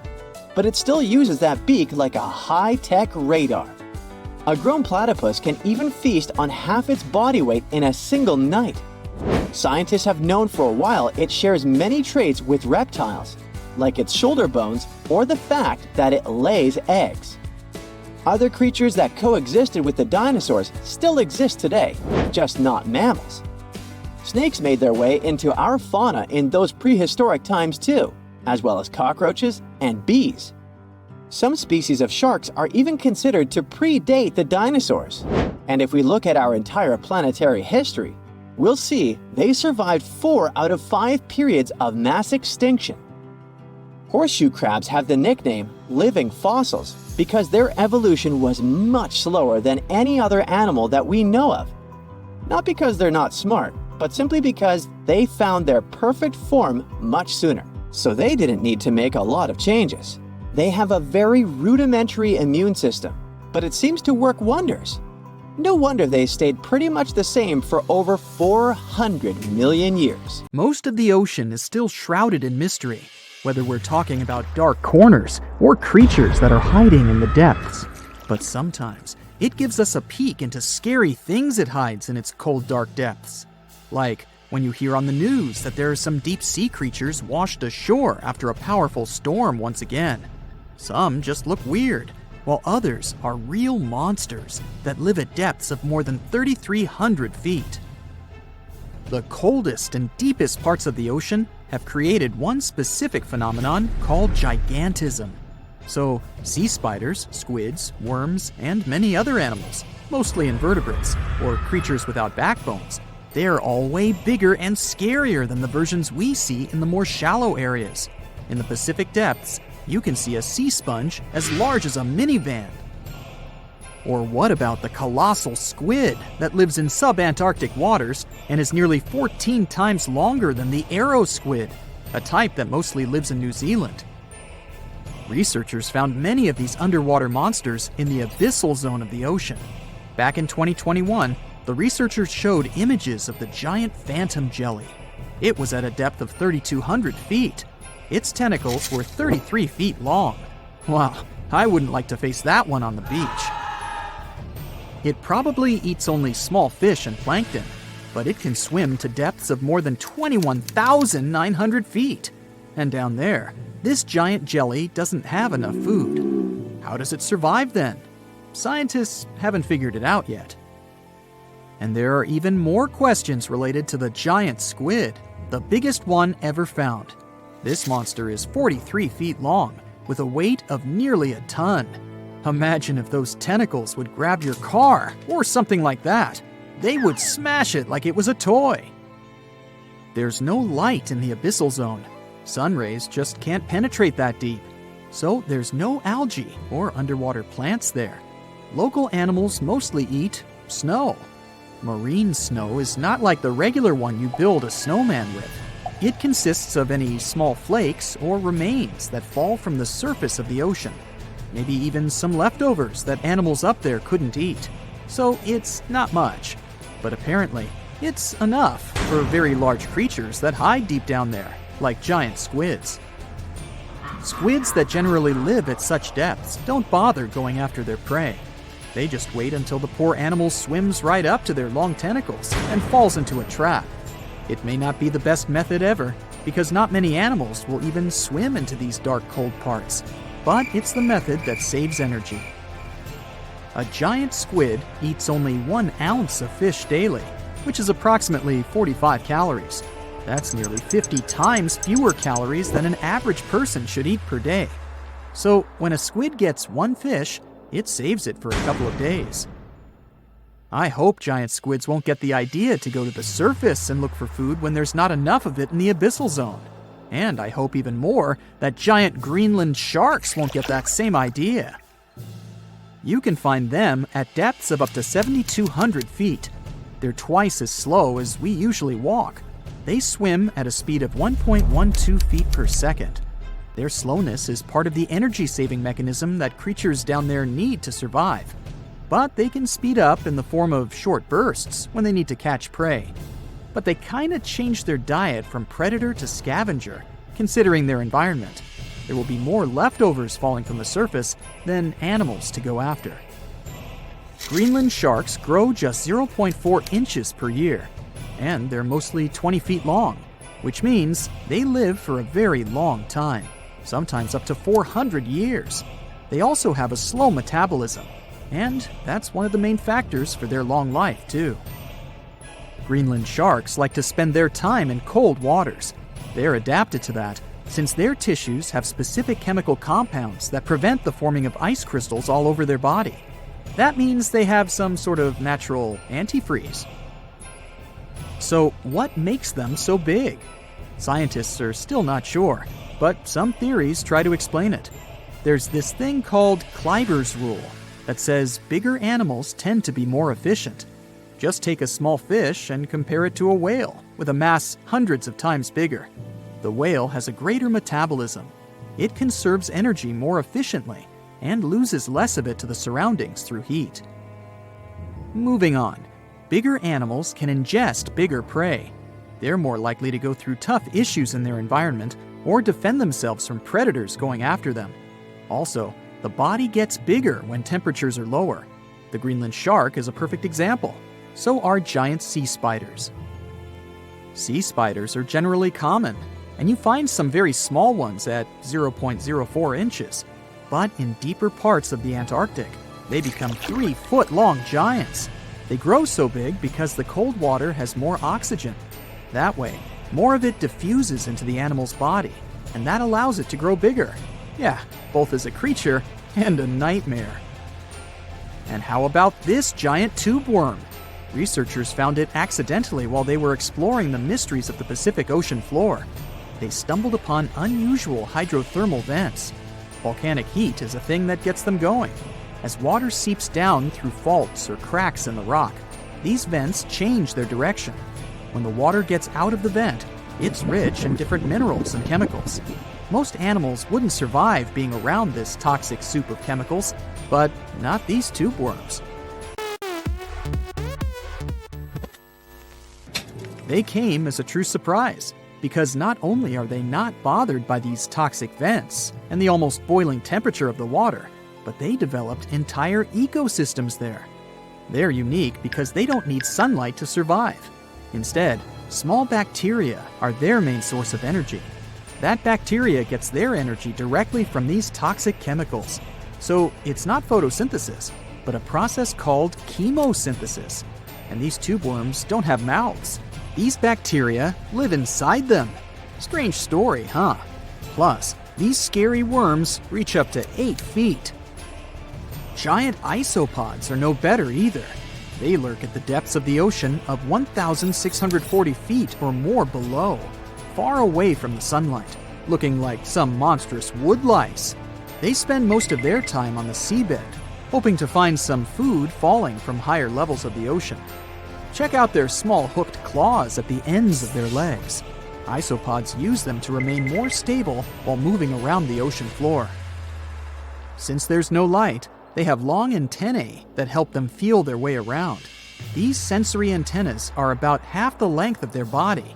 Giant isopods have pretty big eyes compared to their body size, too. They can grow over 12 inches from head to tail. And these fellas are really patient. Remember how we said animals down there rarely get food? Sometimes they need to wait for years to get a proper meal. That's why their metabolism is amazingly slow. 5 years later. They can go for 5 years without eating anything. Imagine that. I get hungry just talking about this. In 2006, a biologist did research to compare the differences between the shallows and the deep sea regions. He realized the deep sea mirrors the island rule. First, isolated parts of land develop biodiversity you won't find anywhere else. Second, small-bodied life there grows much bigger when it's isolated, compared to life on large land masses. Resources are limited, but also competition and predators. And we don't know much about these deep-sea creatures. It's too expensive and too complicated to carry out such research.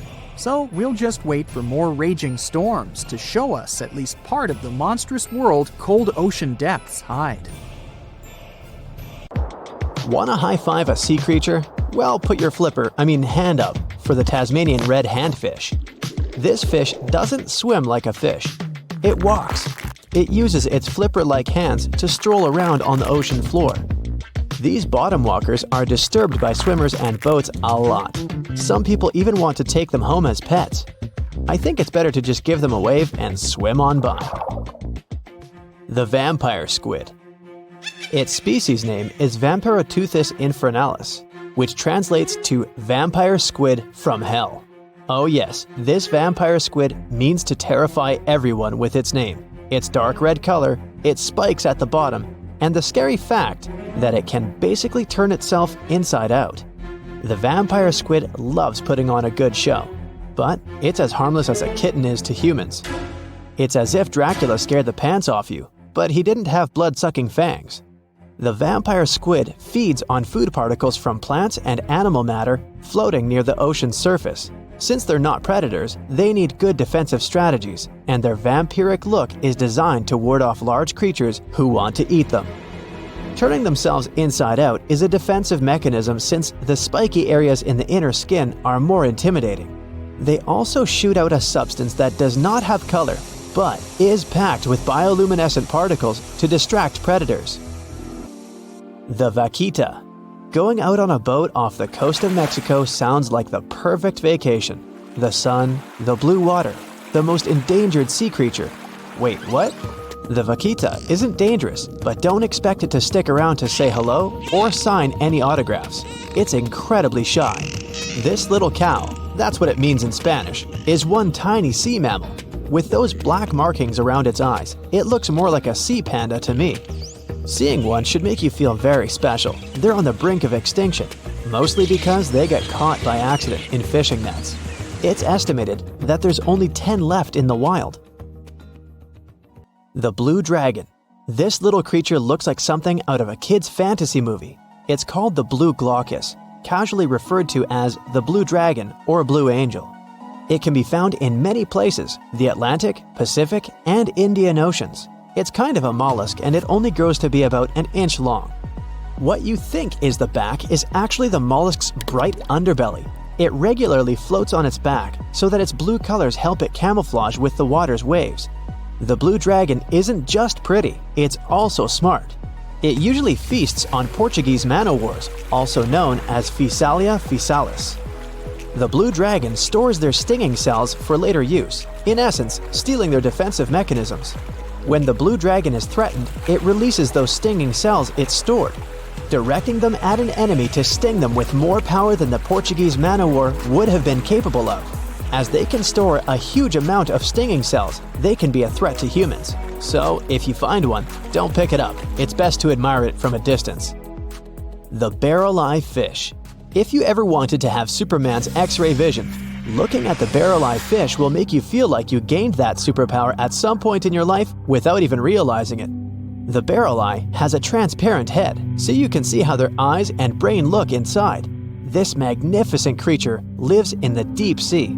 This is the lowest level of the ocean, where strange creatures roam in near-freezing temperatures and constant darkness. They're exposed to water's pressure that's almost 1,000 times that of the surface. If the idea of the deep sea sends a shiver down your spine, stay tuned to learn about another of its creatures later on. The barrel-eye fish can be found in the Atlantic, Pacific, and Indian Oceans. You might be wondering, why oh why would a fish have a see-through head? And that would be a fair question. Since the species was discovered in 1939, it was believed that the fish's eyes were set to see straight ahead and couldn't move. So it was assumed that they had tunnel vision. Scientists Bruce Robinson and Kim Reisenbichler from the Monterey Bay Aquarium Research Institute recently discovered that the fish can move its eyes vertically to see through the top of its translucent head, thus noticing if there are predators or prey nearby. The transparent head also allows more light to enter so they can detect prey better. It's believed that the barrel-eye fish eats jellyfish and small fish species. If you dive in the ocean at night, you might be lucky enough to see how orange ball corallomorph blooms in the dark. But make sure to be quick because as soon as you turn on your flashlight to take a good look, it will retract its tubes back into itself. The megalodon. The whale shark isn't the biggest shark known to humans. If the entire shark species were a kingdom, the prehistoric megalodon would be the ruler of the sea. Megalodon roamed the ocean a long time ago. About 15.9 to 2.6 million years back between the early Miocene and late Pliocene eras. While they've long been extinct, people are still amazed to learn about these gigantic sea beasts. Megalodon could reach anywhere between 45 feet to 60 feet in length with jaws more than 6 feet wide. A fossil of a tooth that once belonged to a megalodon measured at 7 inches. Needless to say, I'm pretty stoked that these guys have long been extinct. But there's still some adventurers out there hoping to meet this monster one day. The Dumbo octopus. This adorable creature, or creepy creature, or however you want to see it, is officially called Grimpoteuthis. More casually, it's referred to as the Dumbo octopus, named after the Disney character. Though Dumbo, the elephant, not the octopus, was teased for his big ears, it's highly unlikely that this adorable octopus gets teased by its water neighbors. They are the deepest living octopuses, living in the deep sea, and you know how scary that place is. They're only about 8 inches tall and spend their days hovering just above the seafloor eating snails, worms, and other food they find in the current or near ocean vents. There are nearly 17 species of Dumbo octopus, and they all have differences in height, color, and body parts. If you can't get enough strange animals, you'll be glad to learn that the deep sea has barely been explored by humans. So keep an eye out. There are bound to be more fascinating animals discovered in the deep in the future. The sea angel. These creatures might look and sound pretty cute, but their diet is far from sunshine and lollipops. Their favorite food are sea butterflies. They lay mucus traps for them and wait in ambush. The squat anemone shrimp. This shrimp is tiny, only 0.5 inches. It's also known as a dancer shrimp because of its peculiar behavior. When agitated, it raises its bottom above its head and does a little dance. Divers also say it readily jumps on their hands and cleans them. The coconut crab. This guy may look pretty creepy, especially when the sun goes down. Mature coconut crabs are around 3 feet in length. Their preferred foods are coconuts, but they can also hunt down lizards and even large birds. The slender snipe eel. Slender snipe eel is a slim and long creature that's still a mystery for marine scientists. It's 4 feet long and it has at least 750 bones in its spine, which is much more than any other animal in the world. The sea pen. Sea pen is 7 feet long and it has a lot of varieties, but most of them look indeed like a pen or a quill. The similarity is even more striking when the animal has a water-filled bulb that anchors it to the floor. The Persian carpet flatworm. This creature looks indeed like a carpet, despite being very small by comparison. It's only 4 inches long, able to become both male and female. It doesn't really mate with other flatworms. Rather, it fights them for the right to bear posterity. The flamingo-tongued sea snails. Tourists love these extraordinary snails for their pretty colors, thinking it's a shell, but in fact, the shell is quite dull and hidden underneath colorful soft tissues. They eat softer, toxic parts of corals and store their toxins to protect themselves. Well, hey there! We dive back in time and into the oceans over 500 million years ago. Just, because we can. Whoa! Watch out! It's not megalodon or giant sea reptiles you need to look out for here. It's a bizarre, unearthly-looking creature called Anomalocaris. The name means unlike any other shrimp, and I think you'll agree, it looks like a nightmarish cross between a shrimp and a modern-day centipede. 2 tentacles protruding from its face, each lined with razor-sharp teeth. Oh yeah, and this thing was about the size of your leg. With a wave-like movement of the flaps on each side of its body, it was graceful for a terrifying creature. It was also more advanced than any other life on this planet at the time. Especially those huge eyes. You have only one lens in each of yours. This giant shrimp had 16,000. That's 4 times more than a common housefly. And you know how good their vision is. Good enough to dodge that swatter every time. All this allowed Annie to become one of the first animals on this planet to feed on others. Yep, here it is. Earth's first hunter. Its favorite meal? Trilobites. Hey, try a bite. Those are the ancient ancestors of crabs. Some of their fossils have marks on them in the same shape as the monster shrimp's mouthparts. Terrors of the past like this got to be so giant thanks to more oxygen in the atmosphere. A perfect example of this, Meganeuropsis. Imagine a dragonfly. Now make it as big as a cat, and with a wingspan longer than your arm. Megan, the monster-sized dragonfly, could easily grab other insects or even small animals, and she ruled the air with quick movements. Back then, there were still no large birds or other airborne enemies for this behemoth bug, so it was safe and free to grow as large as this planet would allow. Piranhas of the past were also jumbo-sized. Mega piranha was about 3 times the size of the river terrors we have today. Its bite force was about the same as a tiger's, and those striped kitties bite down 2 times harder than lions. That means it probably not only dined on other fish and any land creatures that, got too close to the water, but it could also easily crunch down on large turtles and other unlucky shelled creatures. And fun fact, modern-day piranhas bark like dogs when they're about to enter a confrontation. It actually sounds more like a frog's ribbit. But makes you wonder, what did this mega-sized ancient cousin sound like? A bear roaring? How about giant sea scorpions the size of your bed? Go back about 460 million years, and you'd see them swimming under you. And watch out for that tail. Scientists still don't know if these creatures could use it to inject venom like your standard land scorpion, but something tells me I wouldn't want that thing anywhere near me. Then there's this guy, Therizinosaurus. Terry looks sort of like a goose with long arms. Oh, and did I mention this goose dino is about 2 stories tall and longer than a bus? Yow! Its arms make the T-Rexes look even more bite-sized, each 8 feet long, almost triple the length of T-Rexes. And on the end, razor-sharp claws the size of your whole arm. Now, don't worry about those lengthy claws too much, though. Terry probably used them to cut through giant termite nests. So, this huge reptilian goose was more interested in eating bugs and plants. Another mega monster for you, Megatherium. The giant ground sloth could look a giraffe straight in the eye and weighed as much as a hippo. It moved mainly on its hind legs and used its massive tail as support.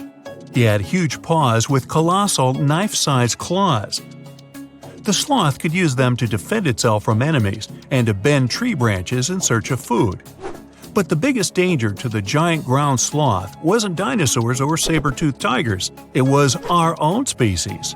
Yep, humans showed up just in time to meet this fellow and to, eat him up. Titanoboa was a terrifying 50-foot snake, as long as the great megalodon itself. It was also more than 2 times heavier than the heavyweight champion among snakes today, the green anaconda.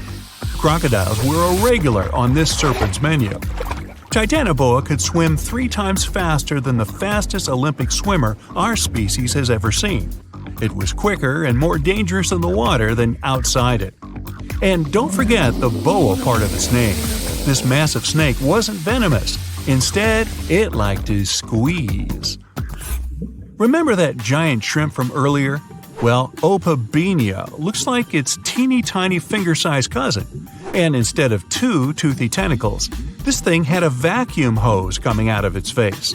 On the end of that trunk, what looks like a single crab claw. Add 5 eyes and a mouth under its head, and you've got a recipe for something not of this planet. Only it is. This creature used its trunk like an elephant does. Its claw grabbed food from the bottom of the ocean and brought it up to its mouth. This thing is so weird-looking that, apparently, when the scientists who discovered it presented his findings to an audience, they all laughed as if he were joking. Now, a real-life monster, the Tully monster. From a distance, it looks a bit like Nessie, that long neck and teeth-lined jaws. But get closer, and you'll see it's more like a long nose with a mouth attached at the end, like a mosquito. Its eyes are further back, sticking out of tubes all snail-like. Tully was an ancient mollusk, about the size of your forearm. It probably dined on jellyfish and shrimp 300 million years ago. Thylacus smilus will put a smile on your face as long as you don't get too close. No, it's not a relative of the saber-toothed tiger. It was a marsupial, making it more related to a kangaroo than anything. And if you compare them to body size, its fangs were actually longer than a saber-toothed tiger's. And they grew continuously. As for that beard on its chin, that's actually all chin. The lower jawbone grew down to a point under the mouth. Those fangs were rooted to the skull, going way back to its eyes. When the mouth was closed, that bony beard protected the long, sharp teeth from breakage. Staganapolis, not to be confused with Minneapolis, might look like a big crocodile with a squished-in snout, but it was mostly harmless. Its small head and very few teeth meant the reptile didn't have much to work with when protecting itself. That's what all those armored scales were for, and no need for huge fangs or long rows of razor-sharp teeth when you're a plant eater. That beak-like tip on its nose allowed the stag to dig up plants. So, really, this reptile was more like a 10-foot scaly pig than a croc. Basilosaurus was a type of ancient whale that lived on our planet about 45 million years ago. Not quite as long as a blue whale, but this guy was still big enough to munch down on other whales and even sharks. Some people believe these monsters could still exist today. Eyewitnesses claim to have seen a giant sea dragon, and Basilosaurus fits the description. Plus, 90% of our oceans are unexplored. There's plenty of space to hide a sea monster. But scientists haven't found any fossils of this ancient whale younger than 3.7 million years. So, this myth is busted. Stegosaurus is one of the most recognizable dinosaurs that ever lived. It can easily be distinguished by those huge spikes on its tail and the bony plates on its back. It was twice as long as a giraffe and nearly 5 times heavier. But compared to its body size, it had the world's smallest brain. It was no larger than a dog's. Pelagornis had the largest wingspan of any bird ever discovered. It was twice the size of the largest bird today, the wandering albatross.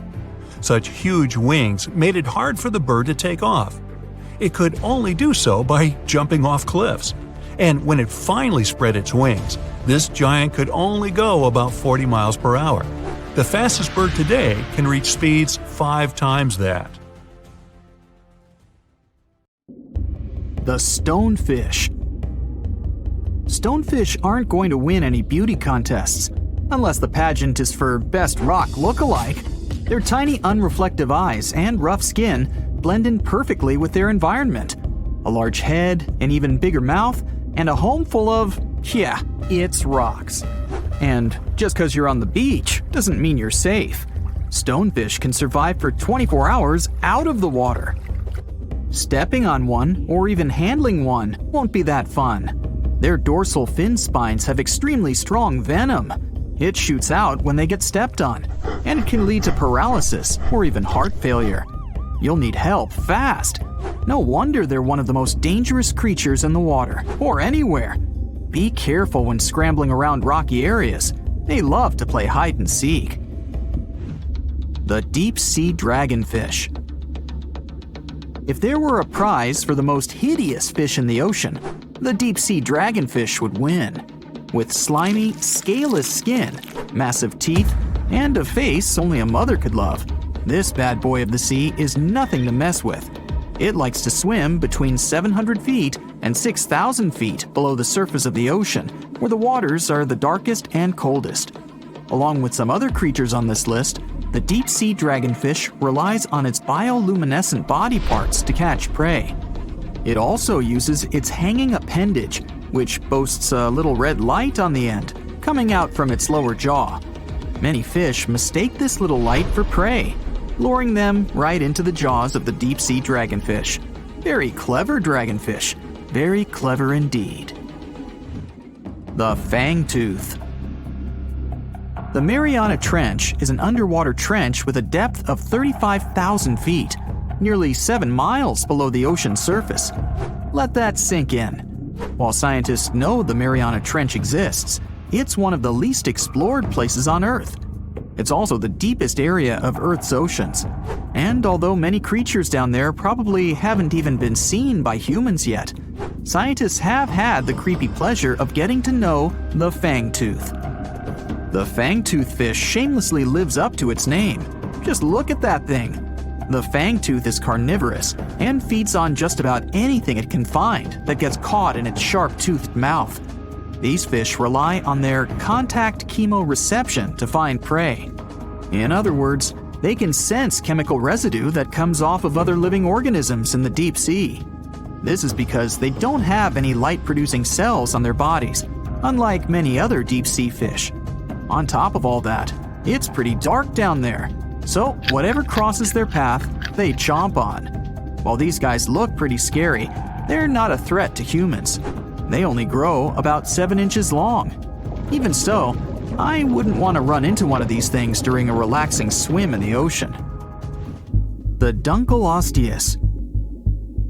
Strangely enough, this prehistoric fish, known as the T-Rex of the seas, had no teeth.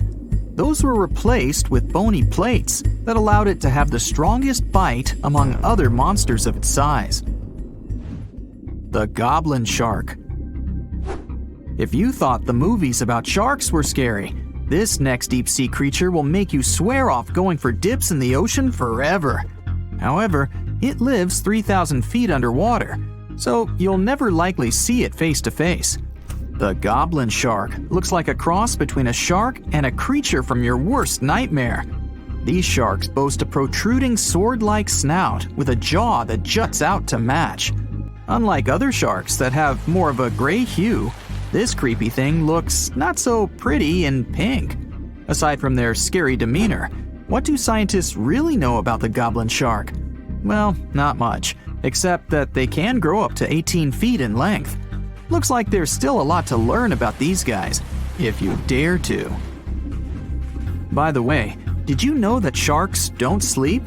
Many species have to keep water moving over their gills to get oxygen, so they can't fall into a deep sleep like we do. That's why they stay half awake during rest. Typically, sharks don't even close their eyes. The cookie cutter shark. This shark is a living horror, with lower teeth being big and sharp, while the upper ones are much smaller. When its teeth fall off, the shark eats them to maintain calcium levels. Pretty smart solution for a shark. The frilled shark. Studying the frilled shark is like looking through a portal back to prehistoric times. That's because scientists think that these eel-like sharks haven't changed much since their oldest ancestors roamed the deep sea waters, so they're sometimes referred to as living fossils. These sharks' mouths are filled with a terrifying 25 rows of backward-facing sharp teeth, 300 in total. They're designed to grasp prey and hold them tight so they can't get away, according to early studies of the shark conducted in 1884 and published in the Bulletin of the Essex Institute. Luckily for swimmers, the frilled sharks live between 390 feet and 4,200 feet below the ocean's surface, so they'll probably never run into them. Probably. This is probably the worst nightmare of any dentist. The northern stargazer. Take a look at this cutie. The northern stargazer is definitely not something you'd wish to see on the ocean floor. This horrid creature hides its body under the sand, leaving its face above to wait for prey. The tasseled wobbegong. Here's another carpet shark on our list. It lies low on the bottom of the sea and patiently waits for its prey to come by. The Australian ghost shark. The Australian ghost shark isn't really even a shark, but a very bony fish. It's also a living fossil. It hasn't changed within the last 400 million years. Believe it or not, sharks and humans have a common ancestor that lived around 440 million years ago. Even though we both evolved in our own way, there are still some signs of that connection. For example, the genome of an elephant shark is very similar to humans. The Leopleurodon. This list of terrifying creatures would be incomplete without mentioning the terrifying and prehistoric Leopleurodon. This carnivorous marine reptile existed during the Colovian stage of the Middle Jurassic era and ruled the waters at 9 feet in length. Scientists believe Leopleurodon thrived in this deep-sea trench because of its ability to swim long distances and its 4 paddle-like limbs. While they probably weren't able to propel themselves toward prey like other animals of the area, they did manage to accelerate and attack very ruthlessly and efficiently. Additionally, they relied on their long snouts to smell prey, which leads scientists to believe they didn't rely on sight for hunting. This means they could have thrived in the dark Mariana Trench. Around 150 million years ago, Leopleurodon became extinct due to competition for prey against other thriving marine reptiles. And I think I speak for all of us when I say, thank goodness for that. Considering that scientists have only explored 5% of the ocean floor and found some of the scariest sea creatures imaginable, one can only dream of what other animals reside in the deep sea waters. Perhaps it's best to keep them in your imagination. Am I right? The megamouth shark. This shark is a filter feeder, and it's friendly to humans, although its huge mouth can look quite threatening. Like basking sharks, it swims with its mouth constantly wide open, as if it were on Twitter. The gulper eel. This deep-sea eel has an easily distended belly that allows it to swallow prey twice its size in a single monstrous bite. They have very unusual jaw shapes and can reach about 2 to 3 feet in length.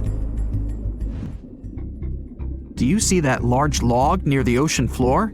Maybe it's part of an old ship. Treasure, gold, diamonds, I'm rich! Well, as you get closer, you notice something.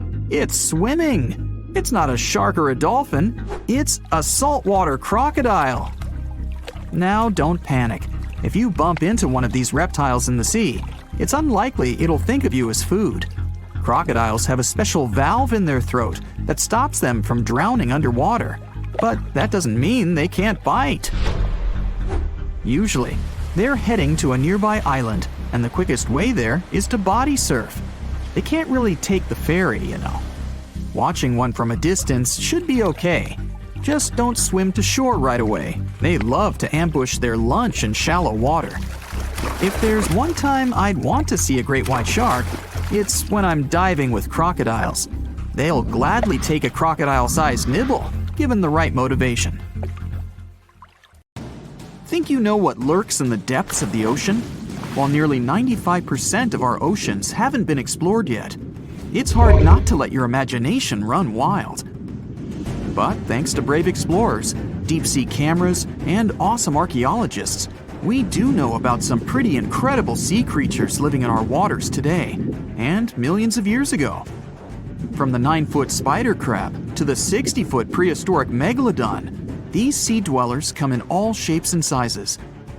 But let's focus on sea creatures famous for their huge size. Can you guess which living species of whale is the largest? Well, it's not the orca, but that's a good guess. The orca is a toothed whale that can grow to anywhere from 23 feet to 32 feet, which is slightly smaller than a school bus. How about the narwhal? Nope, they're not the biggest either.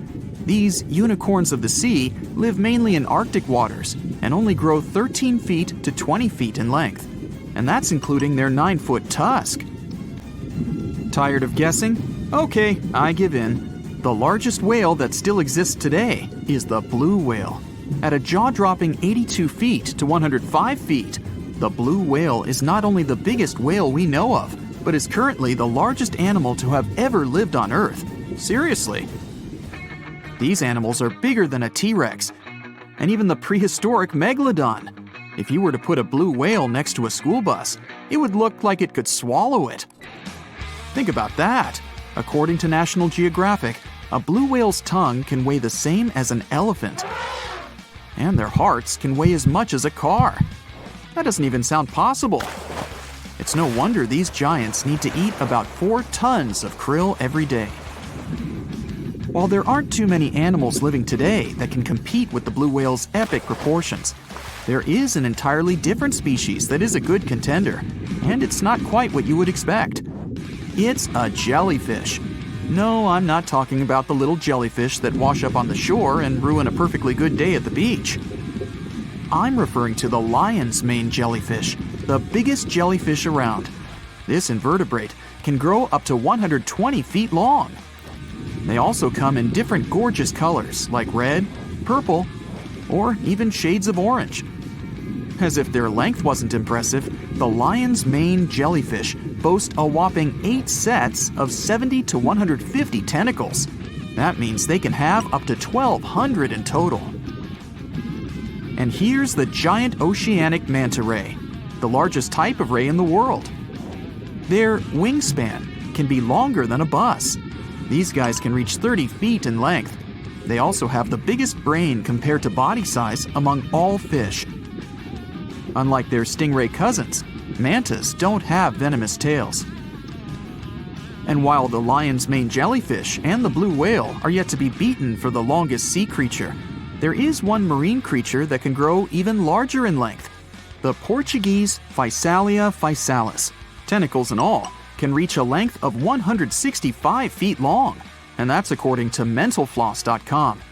While this thing may look a lot like a jellyfish, it's actually known as a siphonophore, and there are hundreds and sometimes thousands of them that are genetically identical. Their long tentacles help the organism catch prey, and its sting is fatal to most animals, even humans in some cases. What's even creepier is that if one of the tentacles comes off the organism for whatever reason, it can float around the water for days before decomposing. Even if it's detached, this tentacle can still sting you. But don't go running out of the ocean just yet. Your chances of being hurt by a Portuguese Physalia physalis sting are pretty slim. However, if you do get stung, the side effects aren't pretty, with welts, stomach cramps, an elevated heart rate, and an upset stomach. While you don't want to go anywhere near these long creatures, they sure are pretty to look at. Check out all those colors. The Shastasaurus is the biggest marine reptile that has ever existed. These predators lived during the late Triassic period, about 210 million years ago. These amazing giants could reach lengths of up to 69 feet and weighed more than 75 tons. This made the Shastasaurus as heavy as a blue whale. And if you could stand this creature up vertically, it'd be as tall as a 7-story building. Despite appearances, the Shastasaurus was actually pretty slim for its size. Its ribcage was only 6 feet across. You'd think that this big guy was chowing down on other dinosaurs, but that's not the case at all. This reptile survived on a diet that consisted of small fish and cephalopods, like octopuses and squids. The Albertonectes is a bright representative of the plesiosaur family, meaning that this marine reptile had a small head on an incredibly long neck and large flipper-like limbs that helped it move through the water. These creatures occupied the seas around North America 76 to 70 million years ago. The length of this sea monster could reach 38 feet, with its neck taking up 23 feet of that length, Its neck was a true record breaker. It had a whopping 76 bones in it. No other animal known to humankind has had so many vertebrae in its neck. Scientists aren't sure why they needed such a lengthy neck. They might have used it to collect shellfish off the seabed, or perhaps it helped them capture their main prey, fish and squids. This aquatic reptile also had gastroliths in its stomachs. Some of them were as big as 5.5 inches in diameter. The Tylosaurus belonged to the mosasaur family. It dominated the shallow seas of North America about 85 to 80 million years ago. This was an enormous predator, with the biggest representatives reaching 45 feet in length. It had a narrow hydrodynamic body with a blunt, powerful head that the animal used to ram and stun its prey. Its body was equipped with agile flippers and a long tail decorated with a maneuverable fin. The Tylosaurus was a carnivore, and its diet included not only fish, turtles, and small sharks, but also other mosasaurs, plesiosaurs, and flightless birds. Meet Ophthalmosaurus. This prehistoric reptile thrived during the late Jurassic period and lived in oceans all over the world. Ophthalmosaurus weighed somewhere around 6,000 pounds and grew to approximately 16 feet long, according to newdinosaurs.com. That's about the same length as the beluga whale that exists today. It's too bad these guys went extinct before we had a chance to see them ourselves, as their cartoonish wide eyes and dolphin-like features are pretty darn cute. Of course, the Ophthalmosaurus evolved over time to become ophthalmologists, or eye doctors that we know today. No, that's just a lie. Just testing you. The Mosasaurus is a truly gigantic predator that dominated the seas all over the world about 66 million years ago. According to fossil evidence, some specimens could be more than 50 feet in length. This fact makes the Mosasaurus the biggest marine carnivore of its time. One of the most terrifying things about this creature was its crocodile-like head, decorated with literally hundreds of razor-sharp teeth, neatly organized in 2 rows on both jaws. The thing is that it was pretty challenging for the Mosasaurus to grab its prey in the water. That's why it had all these teeth, plus something special: pterygoid teeth anchored to the bones on the roof of its mouth. This made hunting and holding onto its prey much easier. The Styxosaurus belonged to the plesiosaur family and lived during the late Cretaceous period, around 85 to 70 million years ago. Upon first glance at this dinosaur, you might mistake it for a sea snake, and it'd be an honest mistake. There is a place deep in the ocean where pressure is 1,000 times stronger than that we're used to at the surface. This force is enough to turn an unprotected human into dust instantly. Well, maybe more like mud. Anyway, that's why explorers need some serious preparation and equipment to survive in such extreme conditions down in the Mariana Trench. It is as wide as 20 national malls in Washington, D.C., and about 1/5 as long as the diameter of Earth. People who went all the way down describe it as a chilly, quiet, and very peaceful place. They saw a bright blanket of red and yellow rocky outcrops, and there was a whole variety of unique, small, translucent animals. The popular myth is that more people have gone to the moon than to this deepest place on Earth is not true, though. In total, 24 humans flew to the moon, and at least 27 brave souls dove down to the Mariana Trench. Most of them were explorers and not proper scientists. They just go there for the thrills and also to collect video evidence of different wildlife, geological formations, and human-made objects. Humans started traveling around space and into the ocean depths at around the same time. The first moon landing was in 1969, and the first person to go down the Challenger Deep, the deepest part of the Mariana Trench, did so in 1960.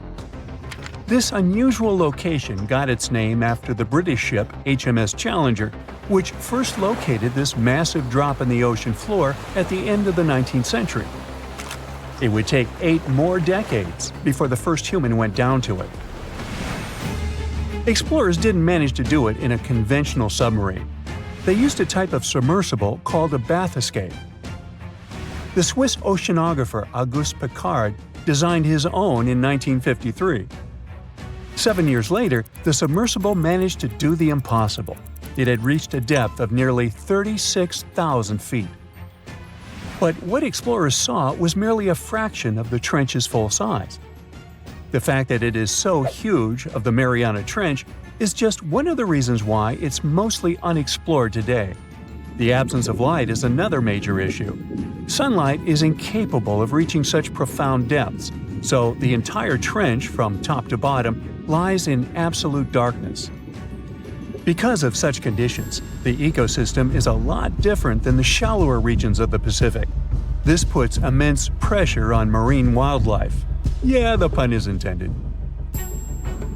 Another reason why it's so challenging to survive there is the temperature. Water freezes at 32 degrees Fahrenheit. At the bottom of the Mariana Trench, the ocean is just a couple of degrees above freezing. One of the factors that hasn't let this area turn into a giant icicle is the fact that salt water has a slightly lower freezing point. The other reason is geothermal energy that warms the ground at the bottom of these just enough for it not to freeze. That's why submersibles need to have proper insulation to navigate these icy conditions.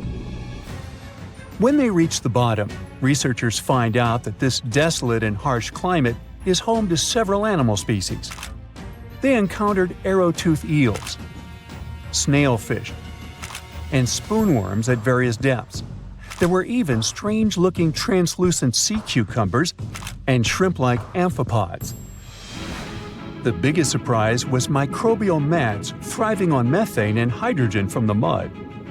Among the species, the Mariana snailfish looks like a master of the environment that can go farther and deeper into the trench to feed on prey than its competitors. Despite its seemingly fragile appearance, the snailfish has adapted to withstand extreme pressures, a superpower it wouldn't be able to survive without. The exotic life forms that live deep down aren't normal-sized, since deep-sea gigantism makes them grow significantly larger than their counterparts in other ecosystems. One example is the giant tube worm, which can be 6 feet long. Science has a hard time explaining the exact cause of this form of gigantism. Thermal vents are just one of the possible explanations. All of these factors might help explain the huge time gap in researching the Mariana Trench. The first successful dive after the 1960 expedition came only in 2012. That's when the famous Canadian film director James Cameron went down in the Deep-Sea Challenger. Because few scientists have gone that deep before or after Cameron, there is no map of the deepest point on our planet. We know very little about the oceans that cover 2/3 of the Earth's surface. Researchers have mapped out only 5% of them so far. Science still has a lot to discover in the Mariana Trench and other unexplored places on our planet. The Amazon rainforest stands as the best example of the world's most unexplored regions. The list of reasons why this part of South America is unknown starts with its wildlife: jaguars, anacondas, piranhas, black caimans, and Brazilian wandering spiders are just some of the creatures that pose a risk for researchers. Relentless year-round rainfall induces heavy flooding. Add to all this some treacherous river currents, and you can see why scientists have mapped such a small percentage of the Amazon to date. In just one region of Brazil, near Peru, there are at least 14 tribes that have never had contact with the outside world. The national authorities intend to keep it that way. Isolation of these indigenous people is the best way to protect their future. The same goes for a remote island in the Indian Ocean. After the tragic tsunami of 2004, helicopters flew over North Sentinel Island to make sure its inhabitants were alive and well. Meanwhile, the Sentinelese weren't thrilled. They took up bows and arrows to drive away the unwanted visitors. This tribe is one of the last uncontacted tribes on Earth. Although anthropologists and filmmakers visited the island in the late 1960s, we still don't know much about its indigenous population. It sits a long way off any shipping lanes in the Bay of Bengal. North Sentinel has no natural harbor, and it's surrounded by a shallow reef. This makes access to the island possible only by boat.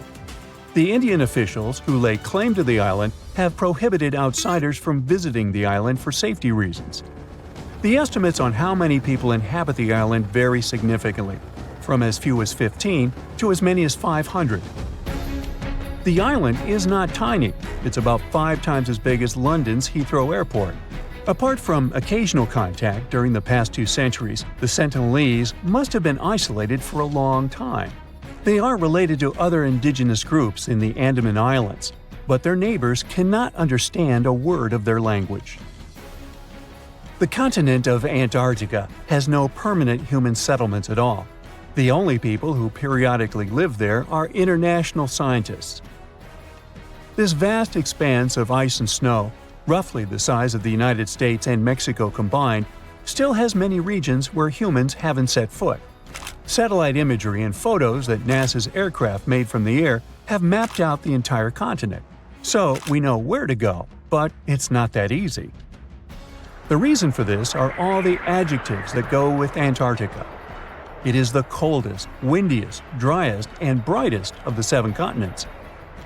This makes it virtually unlivable. More than 99% of its surface is covered with a permanent sheet of ice. Its thickness ranges from 1 mile to as many as 3 miles in some places. That's half the height of Mount Everest. Now, the Himalayan range contains the world's tallest unclimbed mountain. It is also the tallest mountain in Bhutan. In the local language, the mountain's name translates as White Peak of the 3 spiritual brothers. Out of respect for the spiritual beliefs of the local population, national authorities restricted and then completely banned mountaineering at the beginning of the 21st century. To this day, there is no evidence that any climber has ever managed to successfully reach the summit of this mysterious mountain. You decided to go scuba diving for the first time. The water is clear and the sun is shining on the seabed.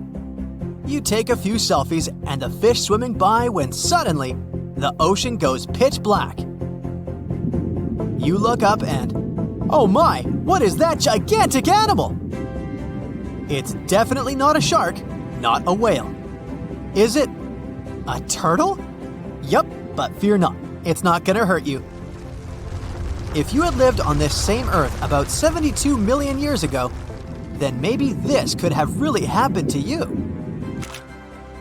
Scientists have recently found the fossils of a gigantic marine turtle that could have grown as big as 12 feet. If you don't have any idea of how big that is, let's see some examples. That's the average length of a hippopotamus, 6 golden retrievers, or 2 Michael Jordans stacked on top of each other. The turtle's scientific name is an homage to that old-school sea monster called Leviathan. Maybe you remember this from old-school history lessons. The Leviathan is supposedly a mythical creature that would swallow entire ships or people that were deemed too greedy by the creature. Can you imagine being swallowed by this humongous sea turtle? No, thank you. The fossils of this gigantic creature began to be excavated between 2016 and 2021, all the way in northeastern Spain. The first fossil was located by a hiker in the Spanish Pyrenees, and it was around 8 inches long. The pelvis of this turtle alone measured around 35 inches. It would definitely be one of the biggest turtles today if it hadn't gone extinct. FYI, the largest living sea turtles today can reach up to 6 feet in length, which is already pretty big. Now, how about a gigantic prehistoric scorpion? I bet most people here are not huge fans of these creatures, especially since they're poisonous, which is why the thought of a 9-foot-long aquatic scorpion might be the stuff of nightmares. Let's just say that if they hadn't gone extinct some 400 million years ago, lakes and rivers would be much more dangerous places for humans today. These gigantic insects were considered to be apex predators in their time, hunting everything from fish to other animals, even of their own kind. Yikes! I got goosebumps just imagining these creatures. Should we thank the asteroid that hit our planet now or later on in this video? Another prehistoric animal that would shock humans if it were still alive is the so-called Megatherium, a gigantic sloth. This huge sloth is believed to have grown up to 20 feet long, and its weight could be up to 8,000 pounds. It was found in the woodlands and grasslands of South America. The creature used to stand on its 2 feet in order to reach leaves on high branches. These giant sloths had huge claws. They helped them climb trees. I gotta say, I feel uncomfortable imagining these elephant-sized sloths climbing trees. Oh, of course, some dinosaurs will make our super-sized creatures list. But before that, here's a fun fact. Did you know some dinosaurs are still alive today? Scientists have proven that birds are classified as theropod dinosaurs. Such infamous creatures as the T-Rex and Velociraptor belonged to this group. I'm sure you've heard these names even before you watched Jurassic Park. The Velociraptor is that scary dino that breaks into the kitchen. Well, they evolved, gained some feathers, and turned into various species of birds we know today. That means that any bird from chickens to those little blue ones is a direct descendant of dinosaurs. Now, does the name Spinosaurus ring a bell? You can see this huge dinosaur in some museums today. Its fossils, I mean. The Spinosaurus was one of the biggest land predators to walk Earth. Actually, to walk its land and water, since scientists believe that this dino was semi-aquatic. It fed mostly on meat, which means humans would be its natural prey if it lived today. This meat-eating dino lived around 90 to 100 million years ago. It was about 60 feet long, 12 feet high, and weighed up to 22 tons. Its head was around the size of 8 bowling balls and was shaped like a crocodile's face. Basically, the Spinosaurus was a big African elephant with the face of a crocodile. Just kidding.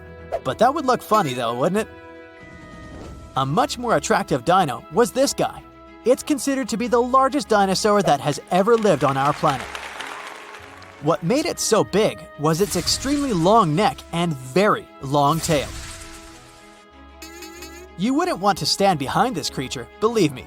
If it decided to swish its tail, you'd get catapulted very far away. This creature lived around 100 million years ago, and its fossils were first found in Argentina around 2012. The dino measured 120 feet from head to tail, which made it almost as big as an American football field in width. And have I mentioned it weighed almost as much as a space shuttle? A staggering 75 tons. If it had been a carnivore, it would have probably been the greatest predator. But this big guy was a peaceful herbivore that had such a long neck that it could eat leaves from high trees. Cute, right? We must also talk about the Shastasaurus. As the name suggests, this animal is popularly known as the Mount Shasta lizard.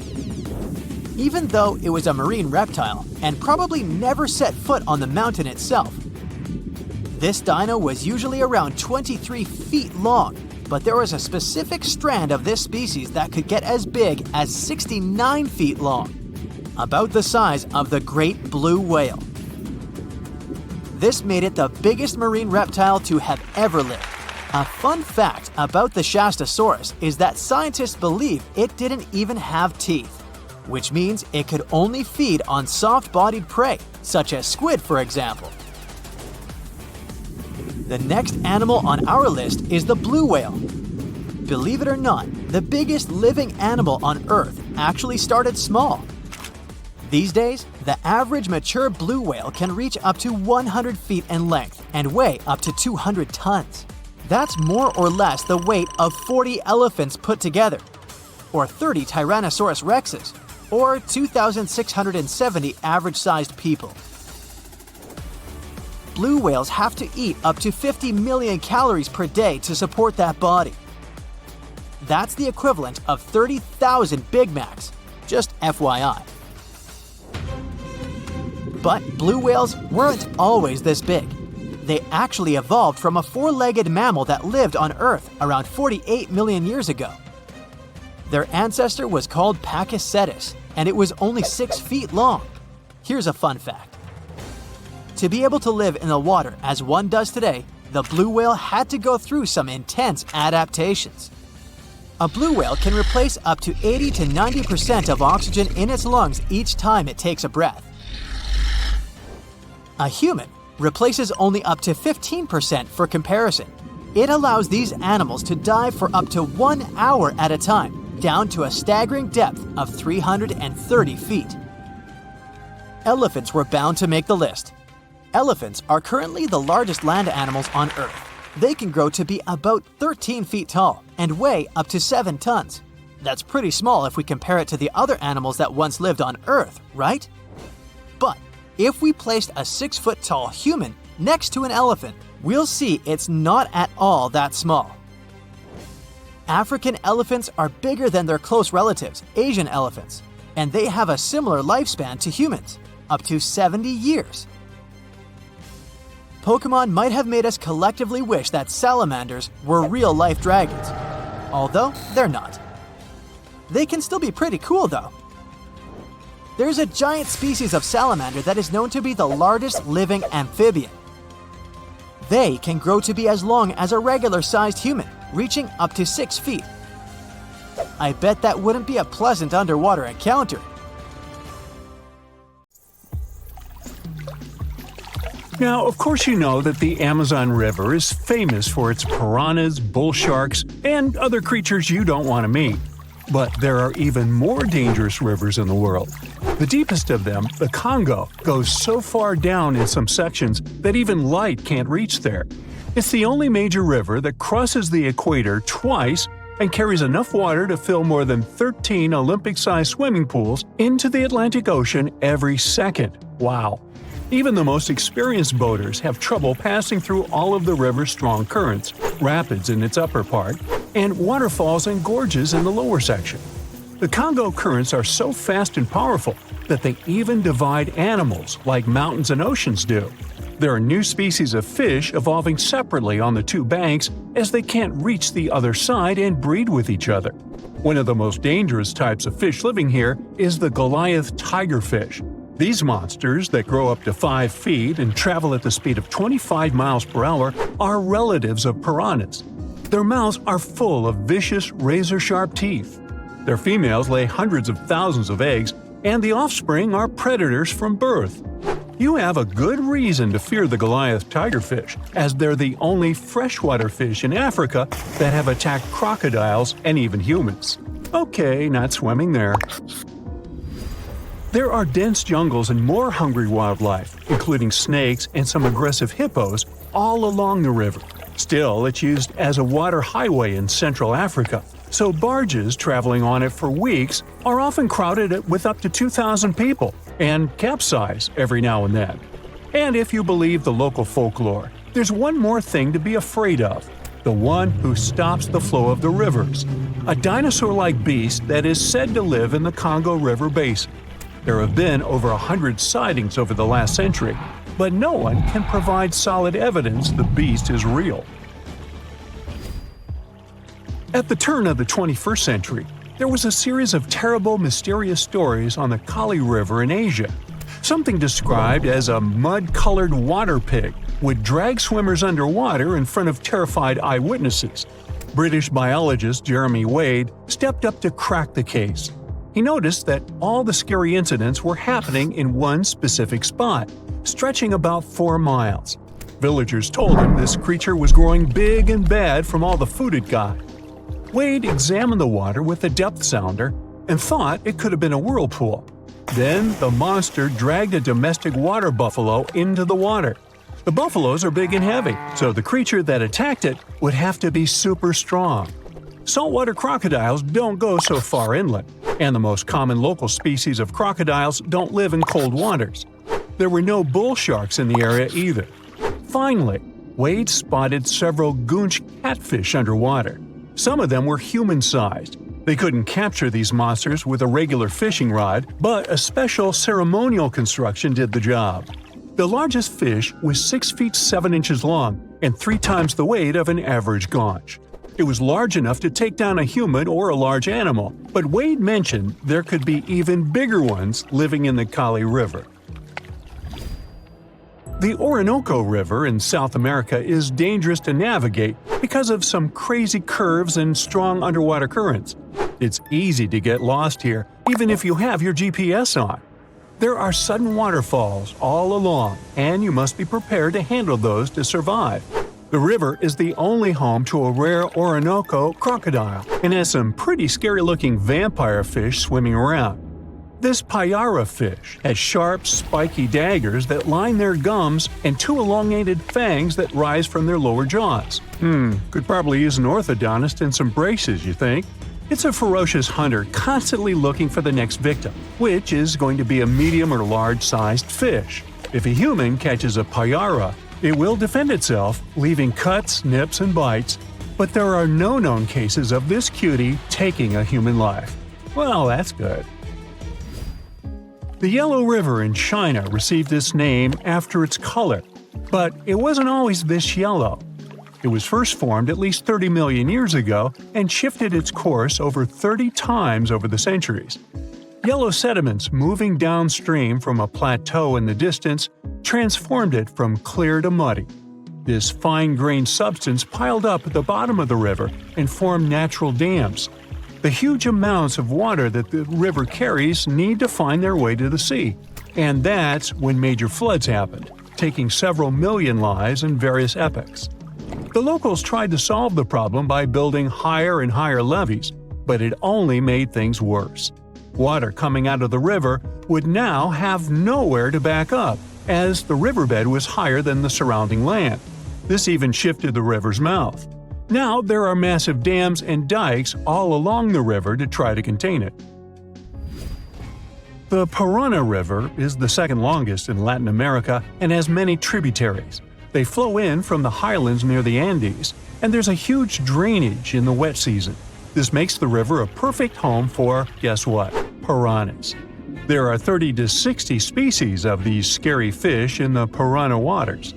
In late 2013, they attacked bathers cooling off by the water on a hot day. People started running out of the river as they felt something was biting them in the water. Luckily, no one lost their lives in the accident, but it's still considered one of the most audacious piranha attacks ever recorded. Biologists later determined that the type of piranhas, called palomates, was to blame for this, and humans had probably disturbed their breeding grounds. Well, the piranha also has a strong current that is tricky for boats and swimmers to overcome. Plus, it often floods, which can be dangerous for people living in the surrounding areas. The longest river in the world, the Nile, flows through 11 countries all the way into the Mediterranean Sea. Expeditions have spent centuries looking for its source, and no one still knows for sure where this mighty river begins. Adding to the mystery, the Nile takes an unexpected turn right in the middle of the Sahara. Scientists have figured out the reason is a massive underground rock formation from millions of years ago.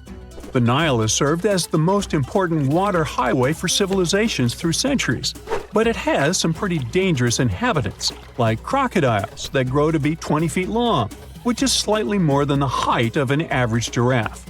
These bad guys can reach a speed of 30 miles per hour on land and take the lives of a couple hundred people every year. Hippopotamuses that also live here sometimes go after boats, and venomous snakes like the black mamba and the Egyptian cobra add to the mix. One of the most dangerous creatures on the Nile is the mosquito, as they carry around all sorts of diseases that affect hundreds of thousands of people. The Brahmaputra River in Asia carries waters from the mighty Himalayas. When the snows in the mountains melt, the river floods massively, causing landslides, displacing millions of people, and taking the lives of hundreds of animals in the nearby national parks. Such floods are also common during the monsoon season in India, from June to October, with heavy rains. The course of the Brahmaputra River is changed incredibly over the past 2.5 centuries. Erosion is another danger it's hiding. The banks of the river are mostly made of weak cohesive sand and silt, and even though the erosion rate has gone down, it is still the reason a lot of people lose their land and get displaced. The Brahmaputra is one of the few rivers in the world that has a tidal bore. That's a strong tidal wave that pushes up the river against the current where a river empties into an ocean or sea. And there you have it.